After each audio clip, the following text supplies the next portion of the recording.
Hello ਦੋਸਤੋ, ਇਸ video ਦੇ ਵਿੱਚ ਆਪਾਂ ਪੋਲਿਟੀ ਦਾ ਟੌਪਿਕ ਕਰਾਂਗੇ। ਕੇਂਦਰੀ ਸਰਕਾਰ, ਜਿਸ ਨੂੰ ਇੰਗਲਿਸ਼ ਵਿੱਚ ਕੀ ਕਹਿੰਦੇ ਆ, ਸੈਂਟਰਲ ਗਵਰਨਮੈਂਟ। ਠੀਕ ਹੈ, ਇਸ ਟੌਪਿਕ ਬਾਰੇ ਆਪਾਂ ਪੂਰਾ ਡਿਟੇਲ ਦੇ ਵਿੱਚ ਪੜਾਂਗੇ। ਕੀ ਇਹਦੇ ਵਿੱਚ ਆਏਗਾ, ਲੋਕ ਸਭਾ, ਰਾਜ ਸਭਾ, ਰਾਸ਼ਟਰਪਤੀ, ਪ੍ਰਧਾਨ ਮੰਤਰੀ ਔਰ ਸੁਪਰੀਮ ਕੋਰਟ, ਇਹਦੇ ਬਾਰੇ ਆਪਾਂ ਇਹਦੇ ਵਿੱਚ ਇਸ ਚੈਪਟਰ ਦੇ ਵਿੱਚ ਪੂਰਾ ਡਿਟੇਲ ਨਾਲ ਪੜਾਂਗੇ। ਸੋ ਸਭ ਤੋਂ ਪਹਿਲਾਂ ਆਪਾਂ ਬਰੀਫ ਜਾਣ ਲਈਏ ਕਿ ਕੇਂਦਰ ਸਰਕਾਰ ਹੁੰਦੇ ਕੀ ਹੈ। ਆਪਾਂ ਸਭ ਨੂੰ ਪਤਾ ਹੈ ਕਿ ਸੰਵਿਧਾਨ ਦੇ ਵਿੱਚ ਭਾਰਤ ਦੇ ਵਿੱਚ ਸੰਸਦੀ ਲੋਕਤੰਤਰ ਦੀ ਵਿਵਸਥਾ ਕੀਤੀ ਹੋਈ ਹੈ। ਠੀਕ ਹੈ, ਕਿਉਂਕਿ ਭਾਰਤ ਦੇ ਵਿੱਚ ਸੰਸਦੀ ਸ਼ਾਸਨ ਪ੍ਰਣਾਲੀ ਦੀ ਸਥਾਪਨਾ ਕੀਤੀ ਹੋਈ ਹੈ ਔਰ ਭਾਰਤ ਦੀ ਜੋ ਕੇਂਦਰੀ ਸਰਕਾਰ ਹੈ, ਇਸ ਦੇ 3 ਮੁੱਖ ਅੰਗ ਨੇ। ਕਿਹੜੇ ਅੰਗ ਨੇ? ਪਹਿਲਾ ਹੈ ਵਿਧਾਨ ਪਾਲਿਕਾ,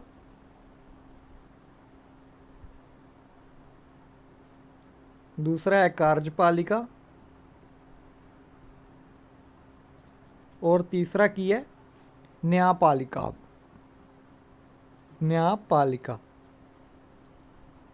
ਇਹ 3 ਅੰਗ ਨੇ ਕੇਂਦਰੀ ਸਰਕਾਰ ਦੇ। ਠੀਕ ਹੈ, ਸੋ ਇਹਨਾਂ ਤਿੰਨਾਂ ਅੰਗਾਂ ਦੇ ਵਿੱਚ ਵਿਧਾਨ ਪਾਲਿਕਾ ਦੇ ਵਿੱਚ ਕੀ ਆ ਜਾਂਦਾ? ਸੰਸਦ ਆ ਜਾਂਦੀ ਹੈ। ਠੀਕ ਹੈ, ਵਿਧਾਨ ਪਾਲਿਕਾ ਦਾ ਕਿਹੜਾ ਅੰਗ ਹੈ? ਸੰਸਦ ਜੋ ਹੈ ਵਿਧਾਨ ਪਾਲਿਕਾ ਹੈ। ਠੀਕ ਹੈ, ਕਾਰਜਪਾਲਿਕਾ ਦੇ ਵਿੱਚ ਕੀ ਆ ਜਾਂਦਾ ਹੈ? ਪ੍ਰੈਜ਼ੀਡੈਂਟ ਮਤਲਬ ਰਾਸ਼ਟਰਪਤੀ, PM ਮਤਲਬ ਪ੍ਰਧਾਨ ਮੰਤਰੀ ਔਰ ਸੈਂਟਰ ਕੌਂਸਿਲ ਆਫ ਮਿਨਿਸਟਰ ਮਤਲਬ ਪ੍ਰਧਾਨ ਮੰਤਰੀ ਦਾ ਜੋ ਮੰਤਰੀ ਮੰਡਲ ਹੈ ਉਹ ਆ ਜਾਂਦਾ ਹੈ। ਨਿਆਂਪਾਲਿਕਾ ਦੇ ਵਿੱਚ ਕੀ ਆ ਜਾਂਦਾ? Supreme court. ਠੀਕ ਹੈ, ਇਹਨਾਂ ਦੇ ਬਾਰੇ ਆਪਾਂ ਡਿਟੇਲ ਦੇ ਵਿੱਚ ਪੜਾਂਗੇ। ਕੀ ਪੜਾਂਗੇ? ਕੇਂਦਰੀ ਸਰਕਾਰ ਬਾਰੇ। ਕੇਂਦਰੀ ਸਰਕਾਰ ਦੇ 3 ਅੰਗ ਨੇ। ਪਹਿਲਾ ਅੰਗ ਹੈ ਵਿਧਾਨ ਪਾਲਿਕਾ। ਵਿਧਾਨ ਪਾਲਿਕਾ ਵਿੱਚ ਕੀ ਆ ਜਾਂਦਾ? ਸੰਸਦ ਆ ਜਾਂਦੀ ਹੈ। ਦੂਸਰਾ ਅੰਗ ਹੈ ਕਾਰਜਪਾਲਿਕਾ। ਕਾਰਜਪਾਲਿਕਾ ਵਿੱਚ ਕੀ ਆ ਜਾਂਦਾ? ਪ੍ਰੈਜ਼ੀਡੈਂਟ ਆ ਜਾਂਦਾ, ਮਤਲਬ ਰਾਸ਼ਟਰਪਤੀ ਆ ਜਾਂਦਾ, ਪ੍ਰਧਾਨ ਮੰਤਰੀ ਔਰ ਪ੍ਰਧਾਨ ਮੰਤਰੀ ਦੀ ਮੰਤਰੀ ਪਰਿਸ਼ਦ ਮਤਲਬ ਸੈਂਟਰ ਕੌਂਸਿਲ ਆਫ ਮਿਨਿਸਟਰ। ਤੀਸਰਾ ਅੰਗ ਹੈ ਨਿਆਂਪਾਲਿਕਾ। ਨਿਆਂਪਾਲਿਕਾ ਵਿੱਚ ਸੁਪਰੀਮ ਕੋਰਟ ਆ ਜਾਂਦਾ। ਠੀਕ ਹੈ, ਸੋ ਜੋ ਭਾਰਤ ਦੀ ਮੰਤਰੀ ਪਰਿਸ਼ਦ ਹੈ, ਮਤਲਬ ਜੋ ਕਾਰਜਪਾਲਿਕਾ ਹੈ, ਕਾਰਜਪਾਲਿਕਾ ਦੇ ਵਿੱਚ ਕੀ ਆ ਜਾਂਦਾ? PM ਔਰ CCM ਮਤਲਬ ਸੈਂਟਰ ਕੌਂਸਿਲ ਆਫ ਮਿਨਿਸਟਰ। ਠੀਕ ਹੈ, ਇਹ ਕਿਹਦੇ ਪ੍ਰਤੀ ਜ਼ਿੰਮੇਵਾਰ ਨੇ? ਇਹ ਲੋਕ ਸਭਾ ਦੇ ਪ੍ਰਤੀ ਕੀ ਹੈ? ਜ਼ਿੰਮੇਵਾਰ ਨੇ। ਕਿਹਦੇ ਪ੍ਰਤੀ ਜ਼ਿੰਮੇਵਾਰ ਨੇ? ਲੋਕ ਸਭਾ ਦੇ ਪ੍ਰਤੀ।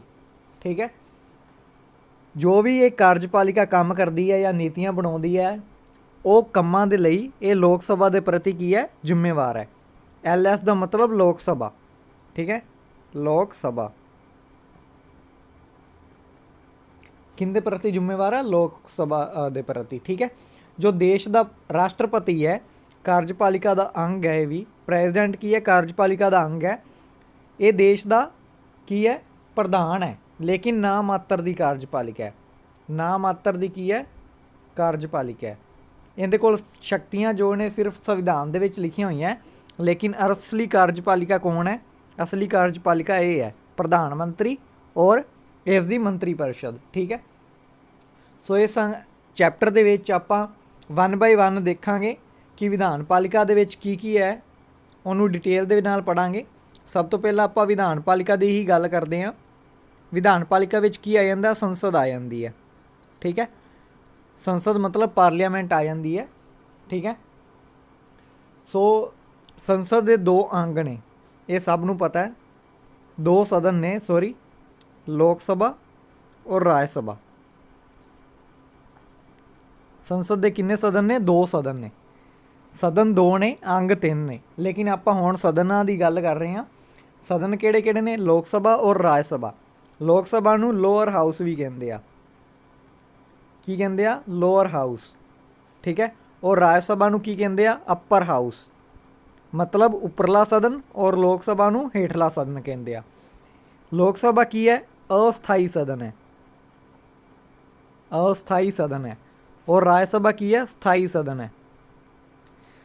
ਇਹ ਅਸਥਾਈ ਕਿਉਂ ਹੈ? ਕਿਉਂਕਿ 5 ਸਾਲ ਬਾਅਦ ਇਹ ਭੰਗ ਹੋ ਜਾਂਦਾ ਹੈ ਜਦੋਂ ਇਹਦੀਆਂ ਚੋਣਾਂ ਹੁੰਦੀਆਂ ਨੇ। ਇਹ ਸਥਾਈ ਕਿਉਂ ਹੈ? ਕਿਉਂਕਿ ਇਹ ਕਦੇ ਭੰਗ ਨਹੀਂ ਹੁੰਦਾ।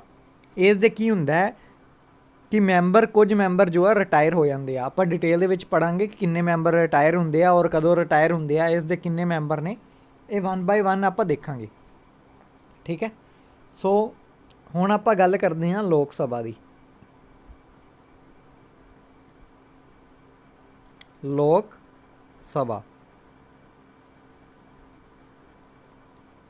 ਸਭਾ ਦੇ ਵਿੱਚ ਕੀ ਹੁੰਦਾ ਹੈ, ਇਸ ਦੇ ਮੈਂਬਰ ਬਣਨ ਦੇ ਲਈ ਕੀ ਯੋਗਤਾ ਹੁੰਦੀਆਂ ਹੈ।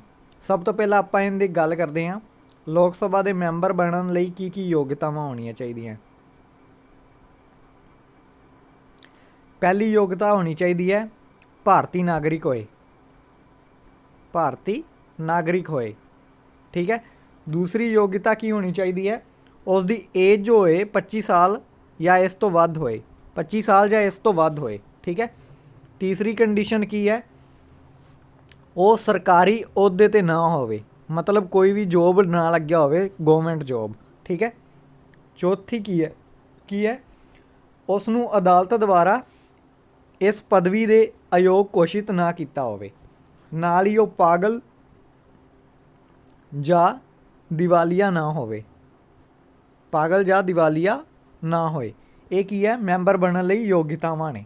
ਲੋਕ ਸਭਾ ਦੇ ਮੈਂਬਰ ਬਣਨ ਲਈ ਯੋਗਤਾਵਾਂ ਨੇ ਕੀ ਹੈ, ਭਾਰਤੀ ਨਾਗਰਿਕ ਹੋਣਾ ਚਾਹੀਦਾ ਹੈ, ਉਸ ਦੀ ਉਮਰ 25 ਸਾਲ ਤੋਂ ਵੱਧ ਹੋਣੀ ਚਾਹੀਦੀ ਹੈ, ਸਰਕਾਰੀ ਜੋਬ 'ਤੇ ਨਾ ਹੋਵੇ, ਪਾਗਲ ਅਤੇ ਦਿਵਾਲੀਆ ਨਾ ਹੋਵੇ, ਔਰ ਨਾਲ ਹੀ ਸੁਪਰੀਮ ਕੋਰਟ ਨੇ ਇਸ ਨੂੰ ਅਯੋਗ ਘੋਸ਼ਿਤ ਨਾ ਕੀਤਾ ਹੋਵੇ ਲੋਕ ਸਭਾ ਦੀ ਉਮੀਦਵਾਰੀ ਤੋਂ। ਠੀਕ ਹੈ, ਇਹ ਲੋਕ ਸਭਾ ਮੈਂਬਰ ਬਣਨ ਦੀਆਂ ਯੋਗਤਾਵਾਂ ਨੇ। ਠੀਕ ਹੈ, ਹੁਣ ਲੋਕ ਸਭਾ ਦੀ ਆਪਾਂ ਬਣਤਰ ਵੇਖ ਲਈਏ। ਲੋਕ ਸਭਾ ਦੀ ਬਣਤਰ ਮਤਲਬ ਇਸ ਦੀ ਸਟਰਕਚਰ ਕੀ ਹੈ। ਲੋਕ ਸਭਾ ਦੇ ਵੱਧ ਤੋਂ ਵੱਧ ਮੈਂਬਰ ਕਿੰਨੇ ਹੋ ਸਕਦੇ ਆ, ਵੱਧ ਤੋਂ ਵੱਧ ਮੈਂਬਰ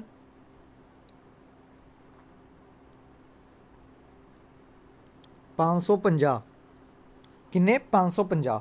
ਲੇਕਿਨ 1973 ਦੇ ਵਿੱਚ ਇੱਕ ਕੌਂਸਟੀਟਿਊਸ਼ਨਲ ਅਮੈਂਡਮੈਂਟ ਐਕਟ ਹੋਇਆ, ਮਤਲਬ ਸੰਵਿਧਾਨਿਕ ਸੋਧ ਹੋਈ, 31ਵੀਂ ਸੋਧ ਸੀ ਉਹ।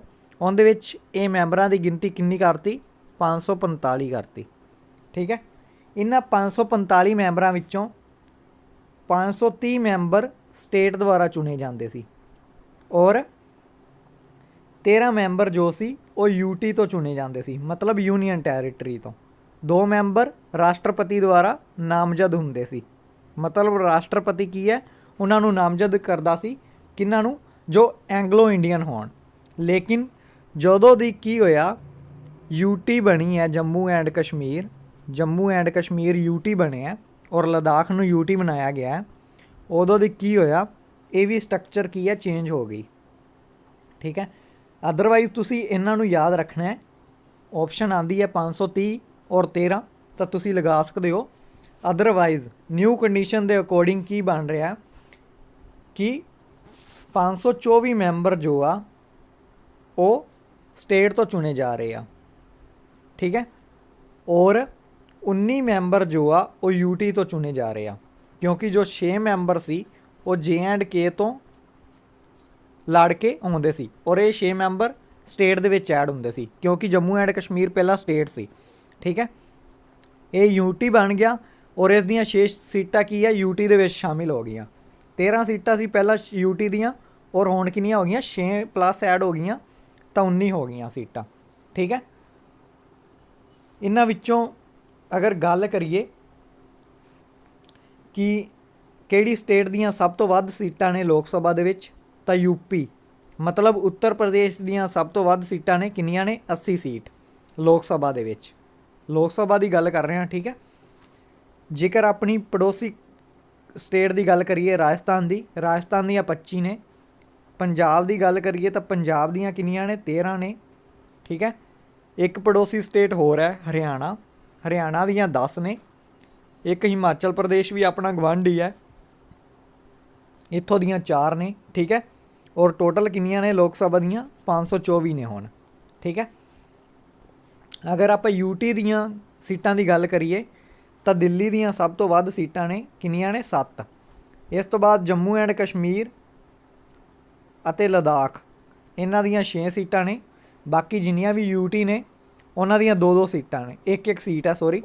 ਦਮਨ ਐਂਡ ਦਿਊ ਅਤੇ ਦਾਦਰਾ ਨਗਰ ਹਵੇਲੀ ਨੂੰ ਇਕੱਠਾ ਕਰ ਦਿੱਤਾ ਗਿਆ। ਸੋ ਇਹਨਾਂ ਦੀਆਂ 2 ਸੀਟਾਂ ਹੋ ਗਈਆਂ ਨੇ। ਬਾਕੀ ਚੰਡੀਗੜ੍ਹ ਦੀ 1 ਸੀਟ ਹੈ, ਲਕਸ਼ਦੀਪ ਦੀ 1 ਸੀਟ ਹੈ, ਠੀਕ ਹੈ, ਪਾਂਡੇਚੇਰੀ ਦੀ ਵੀ 1 ਸੀਟ ਹੈ, ਅੰਡੇਮਾਨ ਨਿਕੋਬਾਰ ਦੀ ਵੀ 1 ਸੀਟ ਹੈ यूटी ਦੀ। ਇਹ ਟੋਟਲ ਮਿਲਾ ਕੇ 19 ਸੀਟਾਂ ਬਣਦੀਆਂ ਨੇ, ਠੀਕ ਹੈ।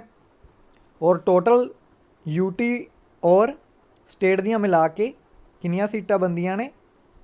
545, ਠੀਕ ਹੈ। ਸੋ ਹੁਣ ਗੱਲ ਕਰਦੇ ਹਾਂ ਲੋਕ ਸਭਾ ਦੇ ਕਾਰਜਕਾਲ ਦੀ। ਲੋਕ ਸਭਾ ਦਾ ਕਾਰਜਕਾਲ ਕਿੰਨਾ ਹੈ? 5 ਸਾਲ ਦਾ ਹੈ। 5 ਈਅਰ ਦਾ ਕਾਰਜਕਾਲ ਹੈ ਇਸ ਦਾ, ਠੀਕ ਹੈ। ਲੇਕਿਨ ਸਮੇਂ ਤੋਂ ਪਹਿਲਾਂ ਕੀ ਹੈ? ਰਾਸ਼ਟਰਪਤੀ ਇਸ ਨੂੰ ਭੰਗ ਕਰ ਸਕਦਾ ਹੈ। ਲੋਕ ਸਭਾ ਨੂੰ ਕੌਣ ਭੰਗ ਕਰਦਾ ਹੈ? ਰਾਸ਼ਟਰਪਤੀ। ਰਾਸ਼ਟਰਪਤੀ ਖੁਦ ਭੰਗ ਨਹੀਂ ਕਰਦਾ, ਇਸ ਲਈ ਮੰਤਰੀ ਪਰਿਸ਼ਦ ਦੀ ਸਲਾਹ ਲੈਣੀ ਜ਼ਰੂਰੀ ਹੈ। ਮੰਤਰੀ ਪਰਿਸ਼ਦ ਦੀ ਸਲਾਹ 'ਤੇ ਹੀ ਇਸ ਨੂੰ ਭੰਗ ਕਰ ਸਕਦਾ ਹੈ, ਠੀਕ ਹੈ। ਸੰਕਟ ਕਾਲ ਹੋਏ, ਜੇਕਰ ਐਮਰਜੈਂਸੀ ਦਾ ਪੀਰੀਅਡ ਹੋਏ ਤਾਂ ਇਸ ਦਾ ਕਾਰਜਕਾਲ ਕੀ ਹੈ? ਪਾਰਲੀਮੈਂਟ ਜੋ ਹੈ 1 ਸਾਲ ਲਈ ਵਧਾ ਸਕਦੀ ਹੈ, 1 ਈਅਰ ਲਈ ਵਧਾ ਸਕਦੀ ਹੈ, ਠੀਕ ਹੈ। ਲੋਕ ਸਭਾ ਦੀ ਜੋ ਤਨਖਾਹ ਹੁੰਦੀ ਹੈ, ਲੋਕ ਸਭਾ ਦੇ ਜੋ ਮੈਂਬਰ ਨੇ ਉਹਨਾਂ ਦੀ ਤਨਖਾਹ, ਭੱਤੇ ਅਤੇ ਸਹੂਲਤਾਂ ਉਹ ਪਾਰਲੀਮੈਂਟ ਦੇ ਦੁਆਰਾ ਹੀ ਤੈਅ ਹੁੰਦੀ ਆ, ਠੀਕ ਹੈ। ਸਮੇਂ ਸਮੇਂ 'ਤੇ ਇਹ ਪਾਰਲੀਮੈਂਟ ਤੈਅ ਕਰਦੀ ਰਹਿੰਦੀ ਹੈ ਕਿ ਕਿੰਨੀ ਤਨਖਾਹ ਕਿਸ ਨੂੰ ਦੇਣੀ ਹੈ। ਅਗਰ ਚੋਣਾਂ ਦੀ ਗੱਲ ਕਰੀਏ, ਲੋਕ ਸਭਾ ਦੀਆਂ ਚੋਣਾਂ ਜੋ ਨੇ 17 ਚੋਣਾਂ ਹੋ ਚੁੱਕੀਆਂ ਨੇ। ਲਾਸਟ ਵਾਲੀ ਚੋਣ ਜੋ ਸੀ ਉਹ 17ਵੀਂ ਸੀ, 2019 ਦੇ ਵਿੱਚ ਹੋਈ ਹੈ ਉਹ, ਠੀਕ ਹੈ। ਸਭ ਤੋਂ ਪਹਿਲੀ ਚੋਣ ਲੋਕ ਸਭਾ ਦੀ ਕਦੋਂ ਹੋਈ ਸੀ? ਫਸਟ ਇਲੈਕਸ਼ਨ ਕਦੋਂ ਹੋਇਆ ਸੀ? 1952 ਦੇ ਵਿੱਚ। ਔਰ ਲਾਸਟ ਵਾਲਾ 17ਵਾਂ ਜੋ ਹੈ 2019 ਵਿੱਚ ਹੋਇਆ। ਔਰ 16ਵਾਂ ਕਦੋਂ ਹੋਇਆ ਸੀ? 2014 ਦੇ ਵਿੱਚ। 18ਵਾਂ ਕਦੋਂ ਹੋਏਗਾ? 2024 ਦੇ ਵਿੱਚ, ਠੀਕ ਹੈ। ਸੋ ਇਹ ਤੁਸੀਂ ਯਾਦ ਰੱਖਣਾ। ਇਸ ਤੋਂ ਬਾਅਦ ਗੱਲ ਕਰਦੇ ਹਾਂ, ਲੋਕ ਸਭਾ ਦੇ ਵਿੱਚ ਇੱਕ ਸਪੀਕਰ ਹੁੰਦਾ ਹੈ। ਸਪੀਕਰ ਨੂੰ ਪੰਜਾਬੀ ਔਰ ਇੰਗਲਿਸ਼ ਵਿੱਚ ਸਪੀਕਰ ਹੀ ਕਹਿੰਦੇ ਆ। ਔਰ ਇਸ ਤੋਂ ਇਲਾਵਾ ਇੱਕ ਡਿਪਟੀ ਸਪੀਕਰ ਵੀ ਹੁੰਦਾ ਹੈ, ਠੀਕ ਹੈ। ਇੱਕ ਸਪੀਕਰ ਹੁੰਦਾ ਹੈ ਔਰ ਇੱਕ ਡਿਪਟੀ ਸਪੀਕਰ ਹੁੰਦਾ ਹੈ। ਜਦੋਂ ਵੀ ਨਵੀਂ ਲੋਕ ਸਭਾ ਜੋ ਹੈ ਚੁਣੀ ਜਾਂਦੀ ਹੈ, ਮਤਲਬ ਇਲੈਕਸ਼ਨ ਤੋਂ ਬਾਅਦ ਨਵੀਂ ਲੋਕ ਸਭਾ ਦੇ ਮੈਂਬਰ ਚੁਣਦੇ ਆ, ਤਾਂ ਉਹ ਆਪਣੇ ਮੈਂਬਰਾਂ ਦੇ ਵਿੱਚੋਂ ਕੀ ਹੈ? ਸਪੀਕਰ ਅਤੇ ਡਿਪਟੀ ਸਪੀਕਰ ਦੋਵਾਂ ਨੂੰ ਚੁਣਦੇ ਆ, ਠੀਕ ਹੈ। ਸਪੀਕਰ ਦਾ ਕੰਮ ਕੀ ਹੈ? ਲੋਕ ਸਭਾ ਦੀਆਂ ਬੈਠਕਾਂ ਦੀ ਪ੍ਰਧਾਨਗੀ ਕਰਦਾ ਹੈ, ਠੀਕ ਹੈ। ਸਦਨ ਦੀ ਕਾਰਵਾਈ ਦਾ ਸੰਚਾਲਨ ਕਰਦਾ ਹੈ। ਲੋਕ ਸਭਾ ਦੀਆਂ ਬੈਠਕਾਂ ਦੀ ਜੋ ਹੈ ਉਹਨਾਂ ਦੀ ਪ੍ਰਧਾਨਗੀ ਕਰਦਾ ਹੈ, ਸਦਨ ਦੀ ਕਾਰਵਾਈ ਦਾ ਸੰਚਾਲਨ ਕਰਦਾ ਹੈ। ਆਮ ਤੌਰ 'ਤੇ ਇਹ ਕੌਣ ਹੁੰਦਾ ਹੈ? ਆਮ ਤੌਰ 'ਤੇ ਬਹੁਮਤ ਦਲ ਦਾ ਹੀ ਮੈਂਬਰ ਹੁੰਦਾ ਹੈ। ਜਿਸ ਦਲ ਨੂੰ ਲੋਕ ਸਭਾ ਵਿੱਚ ਬਹੁਮਤ ਮਿਲਿਆ ਹੋਵੇ ਉਸ ਦਲ ਦਾ ਹੀ ਮੈਂਬਰ ਹੁੰਦਾ ਹੈ। ਲੇਕਿਨ ਜਦੋਂ ਇਹ ਸਪੀਕਰ ਚੁਣਿਆ ਜਾਂਦਾ ਹੈ ਤਾਂ ਇਹ ਕੀ ਕਰਦਾ ਹੈ? ਨਿਰਪੱਖਤਾ ਨਾਲ ਕਾਰਵਾਈ ਕਰਨ ਦਾ ਯਤਨ ਕਰਦਾ ਹੈ, ਠੀਕ ਹੈ। ਸਦਨ ਦੇ ਵਿੱਚ ਅਗਰ ਕਿਸੇ ਮੈਂਬਰ ਨੇ ਬੋਲਣਾ ਹੋਵੇ ਤਾਂ ਉਸ ਲਈ ਸਪੀਕਰ ਦੀ ਆਗਿਆ ਲੈਣੀ ਜ਼ਰੂਰੀ ਹੁੰਦੀ ਹੈ, ਠੀਕ ਹੈ। ਸਪੀਕਰ ਹੀ ਤੈਅ ਕਰਦਾ ਹੈ ਕਿ ਕੋਈ ਬਿੱਲ ਧਨ ਬਿੱਲ ਹੈ ਜਾਂ ਨਹੀਂ, ਕੋਈ ਬਿੱਲ ਵਿੱਤੀ ਬਿੱਲ ਹੈ ਜਾਂ ਨਹੀਂ, ਠੀਕ ਹੈ। ਇਹ ਕੌਣ ਤੈਅ ਕਰਦਾ? ਸਪੀਕਰ ਤੈਅ ਕਰਦਾ, ਠੀਕ ਹੈ। ਸਦਨ ਦੀ ਜੋ ਕੋਈ ਕਾਰਵਾਈ ਹੈ ਉਸ ਦਾ ਸੰਚਾਲਨ ਅਤੇ ਫੈਸਲੇ, ਲੋਕ ਸਭਾ ਦੀ ਗੱਲ ਕਰ ਰਿਹਾ ਮੈਂ, ਰਾਜ ਸਭਾ ਦੀ ਨਹੀਂ ਕਰ ਰਿਹਾ। ਲੋਕ ਸਭਾ ਦੇ ਵਿੱਚ ਕੀ ਹੈ? ਜੋ ਸਦਨ ਹੈ ਲੋਕ ਸਭਾ, ਉਸ ਦੀ ਕਾਰਵਾਈ ਦਾ ਸੰਚਾਲਨ, ਉਸ ਦੇ ਫੈਸਲੇ ਕੌਣ ਕਰਦਾ? ਸਪੀਕਰ ਦੁਆਰਾ ਹੁੰਦੇ ਆ, ਠੀਕ ਹੈ। ਜੇਕਰ ਸਪੀਕਰ ਕਿਸੇ ਕਾਰਨਵਸ਼ ਜਾਂ ਕਿਸੇ ਕਾਰਨ ਕਰਕੇ, ਬਿਮਾਰੀ ਕਰਕੇ ਜਾਂ ਕਿਸੇ ਹੋਰ ਕਾਰਨ ਕਰਕੇ ਲੋਕ ਸਭਾ ਵਿੱਚ ਮੌਜੂਦ ਨਹੀਂ ਹੋ ਸਕਦਾ ਤਾਂ ਡਿਪਟੀ ਸਪੀਕਰ ਉਸ ਦੀ ਜਗ੍ਹਾ 'ਤੇ ਕੀ ਹੈ? ਕਾਰਵਾਈ ਦਾ ਸੰਚਾਲਨ ਕਰਦਾ ਹੈ। ਜਦੋਂ ਡਿਪਟੀ ਸਪੀਕਰ ਜੋ ਹੈ ਚੇਅਰ 'ਤੇ ਬੈਠਦਾ ਹੈ ਤਾਂ ਇਸ ਨੂੰ ਜਿੰਨੀਆਂ ਵੀ ਪਾਵਰਾਂ ਹੁੰਦੀਆਂ ਸਪੀਕਰ ਵਾਲੀਆਂ ਉਹ ਇਸ ਨੂੰ ਮਿਲ ਜਾਂਦੀਆਂ, ਠੀਕ ਹੈ। ਰਾਜ ਸਭਾ ਦੀ ਗੱਲ ਕਰਦੇ ਹਾਂ ਹੁਣ। ਲੋਕ ਸਭਾ ਦੀ ਬਾਰੇ ਆਪਾਂ ਚਰਚਾ ਕਰ ਲਈ ਹੈ। ਰਾਜ ਸਭਾ ਆਪਾਂ ਨੂੰ ਪਤਾ ਹੈ ਕਿ ਦੂਜਾ ਸਦਨ ਹੈ ਔਰ ਅਪਰ ਹਾਊਸ ਹੈ, ਠੀਕ ਹੈ। ਅਪਰ ਹਾਊਸ ਹੈ ਔਰ ਦੂਸਰਾ ਸਦਨ ਹੈ, ਠੀਕ ਹੈ। ਲੋਕ ਸਭਾ ਪਹਿਲਾ ਸਦਨ ਹੈ। ਰਾਜ ਸਭਾ ਦੇ ਮੈਂਬਰ ਜੋ ਆ, ਇਹਨਾਂ ਦੀ ਚੋਣ ਕਿਵੇਂ ਹੁੰਦੀ ਹੈ? ਰਾਜ ਸਭਾ ਦੇ ਮੈਂਬਰਾਂ ਦੀ ਚੋਣ ਕਿਵੇਂ ਹੁੰਦੀ ਹੈ? ਜੋ ਸਟੇਟ ਐਂਡ यूटी ਨੇ, ਮਤਲਬ ਰਾਜ ਅਤੇ ਕੇਂਦਰ ਸ਼ਾਸਿਤ ਪ੍ਰਦੇਸ਼ ਨੇ, ਉਹਨਾਂ ਦੀਆਂ ਜੋ ਵਿਧਾਨ ਸਭਾਵਾਂ ਹੁੰਦੀਆਂ ਨੇ, ਵਿਧਾਨ ਸਭਾ ਹੁੰਦੀ ਹੈ ਜਿਵੇਂ ਆਪਣੇ ਪੰਜਾਬ ਵਿੱਚ ਵਿਧਾਨ ਸਭਾ ਹੈ ਜਿਸ ਦੇ 117 ਮੈਂਬਰ ਨੇ। ਇਹਨਾਂ ਮੈਂਬਰਾਂ ਦੇ ਦੁਆਰਾ ਕੀ ਹੁੰਦਾ ਹੈ ਕਿ ਅਨੁਪਾਤਿਕ ਚੋਣ ਪ੍ਰਣਾਲੀ ਦੁਆਰਾ। ਕਿਹੜੀ ਚੋਣ ਪ੍ਰਣਾਲੀ ਦੁਆਰਾ? ਅਨੁਪਾਤਿਕ ਚੋਣ ਪ੍ਰਣਾਲੀ ਦੁਆਰਾ। ਇਹ ਜੋ ਮੈਂਬਰ ਹੁੰਦੇ ਨੇ ਵਿਧਾਨ ਸਭਾ ਦੇ, ਇਹਨਾਂ ਮੈਂਬਰਾਂ ਦੀ ਚੋਣ ਕਰਦੇ ਆ, ਠੀਕ ਹੈ। ਔਰ ਇਹ ਚੋਣਾਂ ਜੋ ਹੈ ਅਪਰਤੱਖ ਤੌਰ 'ਤੇ ਹੁੰਦੀਆਂ ਨੇ, ਅਪਰਤੱਖ ਤੌਰ 'ਤੇ। ਅਪਰਤੱਖ ਕਿਉਂ ਕਿਹਾ ਜਾ ਰਿਹਾ? ਕਿਉਂਕਿ ਇਹਨਾਂ ਨੂੰ MLA ਚੁਣਦੇ ਆ, ਆਮ ਲੋਕ ਨਹੀਂ ਚੁਣਦੇ, ਠੀਕ ਹੈ। MLA ਨੂੰ ਆਮ ਲੋਕ ਚੁਣਦੇ ਆ, ਇਸ ਲਈ ਇਸ ਨੂੰ ਕੀ ਕਹਿੰਦੇ ਆ? ਪ੍ਰਤੱਖ ਚੋਣਾਂ। ਲੇਕਿਨ ਰਾਜ ਸਭਾ ਦੀਆਂ ਚੋਣਾਂ ਕੀ ਨੇ? ਅਪਰਤੱਖ ਨੇ, ਕਿਉਂਕਿ ਇਹਨਾਂ ਨੂੰ ਕੌਣ ਚੁਣਦਾ ਹੈ? MLA ਚੁਣਦੇ ਆ, ਠੀਕ ਹੈ। ਸੋ ਹੁਣ ਗੱਲ ਕਰਦੇ ਹਾਂ ਰਾਜ ਸਭਾ ਦੇ ਮੈਂਬਰਾਂ ਦੀ। ਰਾਜ ਸਭਾ ਦੇ ਕਿੰਨੇ ਮੈਂਬਰ ਨੇ? ਵੱਧ ਤੋਂ ਵੱਧ ਦੇਸ਼ ਦੇ ਮੈਂਬਰ ਜੋ ਆ 250 ਆ, ਠੀਕ ਹੈ। 250 ਮੈਂਬਰਾਂ ਵਿੱਚੋਂ ਸਟੇਟ ਦੇ ਵਿੱਚੋਂ ਕਿੰਨੇ ਚੁਣੇ ਜਾਂਦੇ ਆ? ਸਟੇਟ ਐਂਡ UT ਤੋਂ 238, ਦੋਨਾਂ ਦੇ ਮਿਲਾ ਕੇ 238 ਜੋ ਆ ਮੈਂਬਰ ਸਟੇਟ ਅਤੇ UT ਤੋਂ ਚੁਣੇ ਜਾਂਦੇ ਆ। ਔਰ 12 ਮੈਂਬਰ ਜੋ ਆ ਉਹ ਪ੍ਰੈਜ਼ੀਡੈਂਟ ਦੁਆਰਾ ਨਾਮਜ਼ਦ ਹੁੰਦੇ ਆ, ਮਤਲਬ ਮਨੋਨੀਤ ਕਰਦਾ ਹੈ ਰਾਸ਼ਟਰਪਤੀ, ਠੀਕ ਹੈ। ਕਿਹਨਾਂ ਨੂੰ ਰਾਸ਼ਟਰਪਤੀ ਇਹ 12 ਮੈਂਬਰਾਂ ਨੂੰ ਨਾਮਜ਼ਦ ਕਰਦਾ ਹੈ? ਜਿਨ੍ਹਾਂ ਨੇ ਸਾਹਿਤ, ਸਾਇੰਸ ਔਰ ਸਮਾਜ ਸੇਵਾ, ਇਸ ਤੋਂ ਇਲਾਵਾ ਕਲਾ ਦੇ ਪੱਖ ਦੇ ਵਿੱਚ ਕੀ ਹੈ, ਕੋਈ ਪ੍ਰਸਿੱਧੀ ਹਾਸਲ ਕੀਤੀ ਹੋਵੇ, ਉਹਨਾਂ ਨੂੰ ਰਾਸ਼ਟਰਪਤੀ ਕੀ ਹੈ? ਨਾਮਜ਼ਦ ਕਰ ਦਿੰਦਾ ਹੈ। ਰਾਜ ਸਭਾ ਕੀ ਹੈ? ਇੱਕ ਸਥਾਈ ਸਦਨ ਹੈ। ਇਹ ਭੰਗ ਨਹੀਂ ਹੁੰਦਾ, ਕਿਉਂਕਿ ਇਸ ਦੇ 1/3 ਮੈਂਬਰ ਕੀ ਆ? 1/3 ਮੈਂਬਰ ਯਾਦ ਰੱਖਣਾ, ਹਰ 2 ਸਾਲ ਬਾਅਦ ਕੀ ਹੈ? ਰਿਟਾਇਰ ਹੋ ਜਾਂਦੇ ਆ, ਠੀਕ ਹੈ। ਔਰ ਰਾਜ ਸਭਾ ਦਾ ਕਾਰਜਕਾਲ ਕਿੰਨਾ ਹੁੰਦਾ ਹੈ? 6 ਸਾਲ। 6 ਸਾਲ ਦਾ ਕਾਰਜਕਾਲ ਹੁੰਦਾ ਹੈ। ਲੋਕ ਸਭਾ ਦਾ ਕਾਰਜਕਾਲ 5 ਸਾਲ ਦਾ ਹੁੰਦਾ ਹੈ, ਠੀਕ ਹੈ। ਹਰ 1/3 ਮੈਂਬਰ ਜੋ ਹੈ 2 ਸਾਲ ਬਾਅਦ ਰਿਟਾਇਰ ਹੋ ਜਾਂਦੇ ਆ ਇਸਦੇ। ਔਰ ਰਾਜ ਸਭਾ ਦੇ ਮੈਂਬਰ ਬਣਨ ਲਈ ਯੋਗਤਾਵਾਂ ਕੀ ਹੋਣੀਆਂ ਚਾਹੀਦੀਆਂ? ਏਜ ਜੋ ਹੋਣੀ ਚਾਹੀਦੀ ਹੈ ਉਹ ਕਿੰਨੀ ਹੋਣੀ ਚਾਹੀਦੀ ਹੈ? 30 ਸਾਲ ਜਾਂ ਇਸ ਤੋਂ ਵੱਧ ਹੋਵੇ, 30 ਸਾਲ ਜਾਂ ਇਸ ਤੋਂ ਵੱਧ ਹੋਵੇ। ਲੋਕ ਸਭਾ ਵਿੱਚ ਕਿੰਨੀ ਸੀ? 25 ਸਾਲ, ਠੀਕ ਹੈ, ਯਾਦ ਰੱਖਣਾ। ਰਾਜ ਸਭਾ ਦਾ ਚੇਅਰਮੈਨ ਕੌਣ ਹੁੰਦਾ ਹੈ? ਉਪ ਰਾਸ਼ਟਰਪਤੀ ਹੁੰਦਾ ਹੈ, ਠੀਕ ਹੈ। ਉਪ ਰਾਸ਼ਟਰਪਤੀ ਰਾਜ ਸਭਾ ਦਾ ਸਭਾਪਤੀ ਹੁੰਦਾ ਹੈ। ਕੌਣ ਹੁੰਦਾ ਹੈ? ਸਭਾਪਤੀ ਹੁੰਦਾ ਹੈ, ਠੀਕ ਹੈ। ਲੋਕ ਸਭਾ ਵਿੱਚ ਸਪੀਕਰ ਹੁੰਦਾ ਹੈ, ਰਾਜ ਸਭਾ ਵਿੱਚ ਸਭਾਪਤੀ ਅਤੇ ਉਪ ਸਭਾਪਤੀ ਹੁੰਦੇ ਆ, ਠੀਕ ਹੈ। ਇਹ ਉਪ ਰਾਸ਼ਟਰਪਤੀ ਜੋ ਹੈ ਇਹ ਸਭਾ ਦੇ ਰਾਜ ਸਭਾ ਦੇ ਵਿੱਚੋਂ ਨਹੀਂ ਚੁਣਿਆ ਜਾਂਦਾ, ਇਹ ਆਪਣੀ ਪਦਵੀ ਦੇ ਕਰਕੇ ਰਾਜ ਸਭਾ ਦਾ ਸਭਾਪਤੀ ਹੁੰਦਾ ਹੈ, ਕਿਉਂਕਿ ਇਹ ਉਪ ਰਾਸ਼ਟਰਪਤੀ ਹੈ, ਠੀਕ ਹੈ। ਔਰ ਇਹ ਕੀ ਹੈ? ਰਾਜ ਸਭਾ ਦੀ ਕਾਰਵਾਈ ਦਾ ਸੰਚਾਲਨ ਕਰਦਾ ਹੈ, ਠੀਕ ਹੈ। ਇਸ ਤੋਂ ਇਲਾਵਾ ਇੱਕ ਉਪ ਚੇਅਰਮੈਨ ਹੁੰਦਾ ਹੈ, ਉਪ ਚੇਅਰਮੈਨ ਹੁੰਦਾ ਜਿਸ ਨੂੰ ਉਪ ਸਭਾਪਤੀ ਵੀ ਕਹਿੰਦੇ ਆ।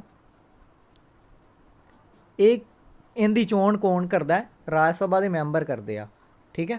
ਇਹਦੀ ਚੋਣ ਜੋ ਹੈ ਰਾਜ ਸਭਾ ਦੇ ਮੈਂਬਰ ਕਰਦੇ ਆ। ਇਹ ਕਦੋਂ ਕਾਰਵਾਈ ਕਰਦਾ ਹੈ? ਜਦੋਂ ਉਪ ਰਾਸ਼ਟਰਪਤੀ ਕਿਸੇ ਕਾਰਨ ਕਰਕੇ ਮੌਜੂਦ ਨਾ ਹੋਵੇ।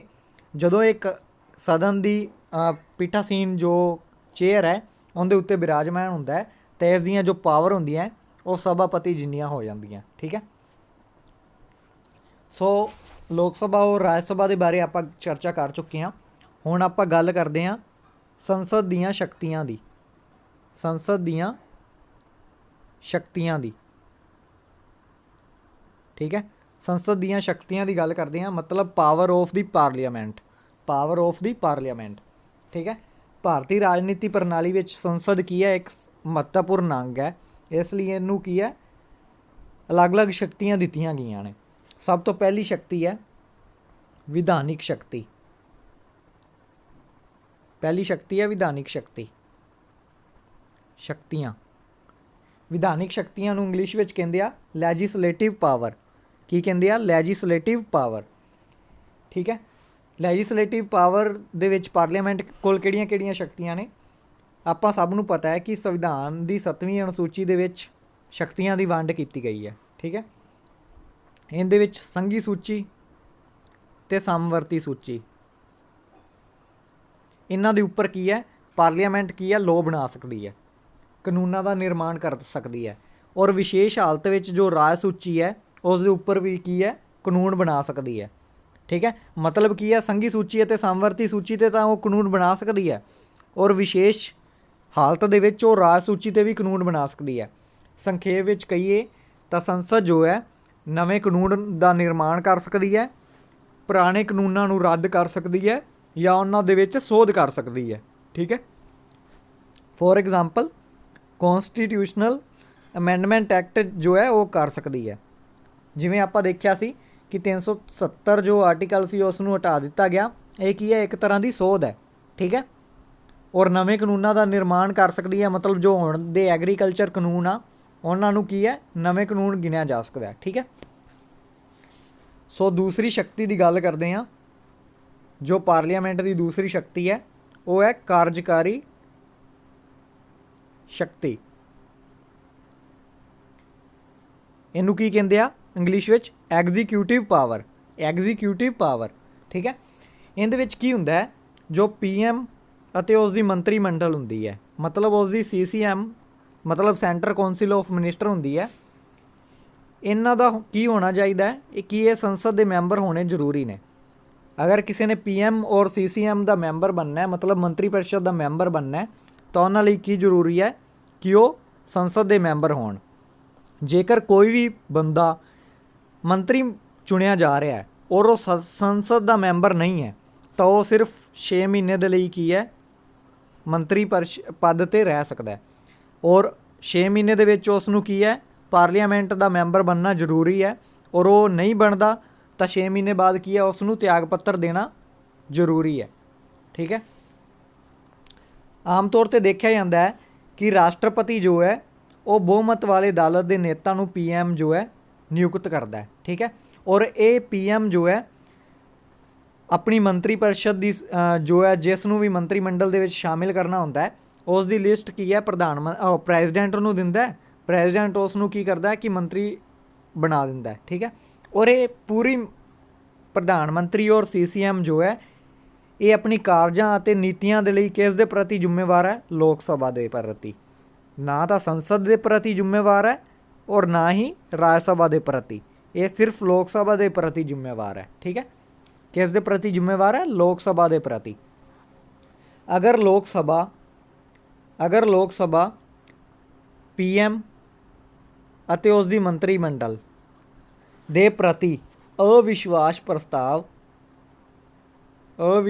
ਪ੍ਰਸਤਾਵ ਜੋ ਹੈ ਜਿਸ ਨੂੰ ਮਤਾ ਵੀ ਕਹਿ ਦਿੰਦੇ ਆ, ਪਾਸ ਕਰਦੀ ਹੈ ਤਾਂ ਪੂਰੀ ਮੰਤਰੀ ਪਰਿਸ਼ਦ ਨੂੰ ਸਮੇਤ PM ਤਿਆਗ ਪੱਤਰ ਦੇਣਾ ਪਏਗਾ। ਠੀਕ ਹੈ। ਇਸ ਕਰਕੇ ਕੀ ਹੈ ਕਿ ਮੰਤਰੀ ਪਰਿਸ਼ਦ ਦਾ ਕਾਰਜਕਾਲ ਤੈਅ ਨਹੀਂ ਹੈ। ਠੀਕ ਹੈ। ਕਿਉਂਕਿ ਜਦੋਂ ਤੱਕ ਉਸ ਨੂੰ ਲੋਕ ਸਭਾ ਦੇ ਵਿੱਚ ਵਿਸ਼ਵਾਸ ਹੈ ਉਦੋਂ ਤੱਕ ਕੀ ਹੈ, ਉਹ ਉਸ ਦੀ ਹੋਂਦ ਹੈ। ਅਗਰ ਲੋਕ ਸਭਾ ਨੇ ਅਵਿਸ਼ਵਾਸ ਪ੍ਰਸਤਾਵ ਦਾ ਮਤਾ ਪਾਸ ਕਰਤਾ ਤਾਂ ਪੂਰੀ ਮੰਤਰੀ ਮੰਡਲ ਕੀ ਹੈ, ਭੰਗ ਹੋ ਜਾਏਗੀ। ਠੀਕ ਹੈ। ਇਸ ਤੋਂ ਇਲਾਵਾ ਸੰਸਦ ਦੇ ਮੈਂਬਰਾਂ ਦੀ ਗੱਲ ਕਰ ਰਹੇ ਹਾਂ ਜਿਸ ਵਿੱਚ ਲੋਕ ਸਭਾ ਅਤੇ ਰਾਜ ਸਭਾ ਦੋਨੋਂ ਆ ਜਾਂਦੇ ਆ। ਇਹ ਕੀ ਆ, ਮੰਤਰੀਆਂ ਤੋਂ ਪ੍ਰਸ਼ਨ ਪੁੱਛ ਸਕਦੇ ਆ ਅਤੇ ਤੱਥਾਂ ਦੇ ਬਾਰੇ ਕੀ ਆ, ਸਪਸ਼ਟੀਕਰਨ ਮੰਗ ਸਕਦੇ ਆ। ਇਸ ਤੋਂ ਇਲਾਵਾ ਇੱਕ ਧਿਆਨ ਦਿਵਾਊ ਪ੍ਰਸਤਾਵ ਹੈ, ਧਿਆਨ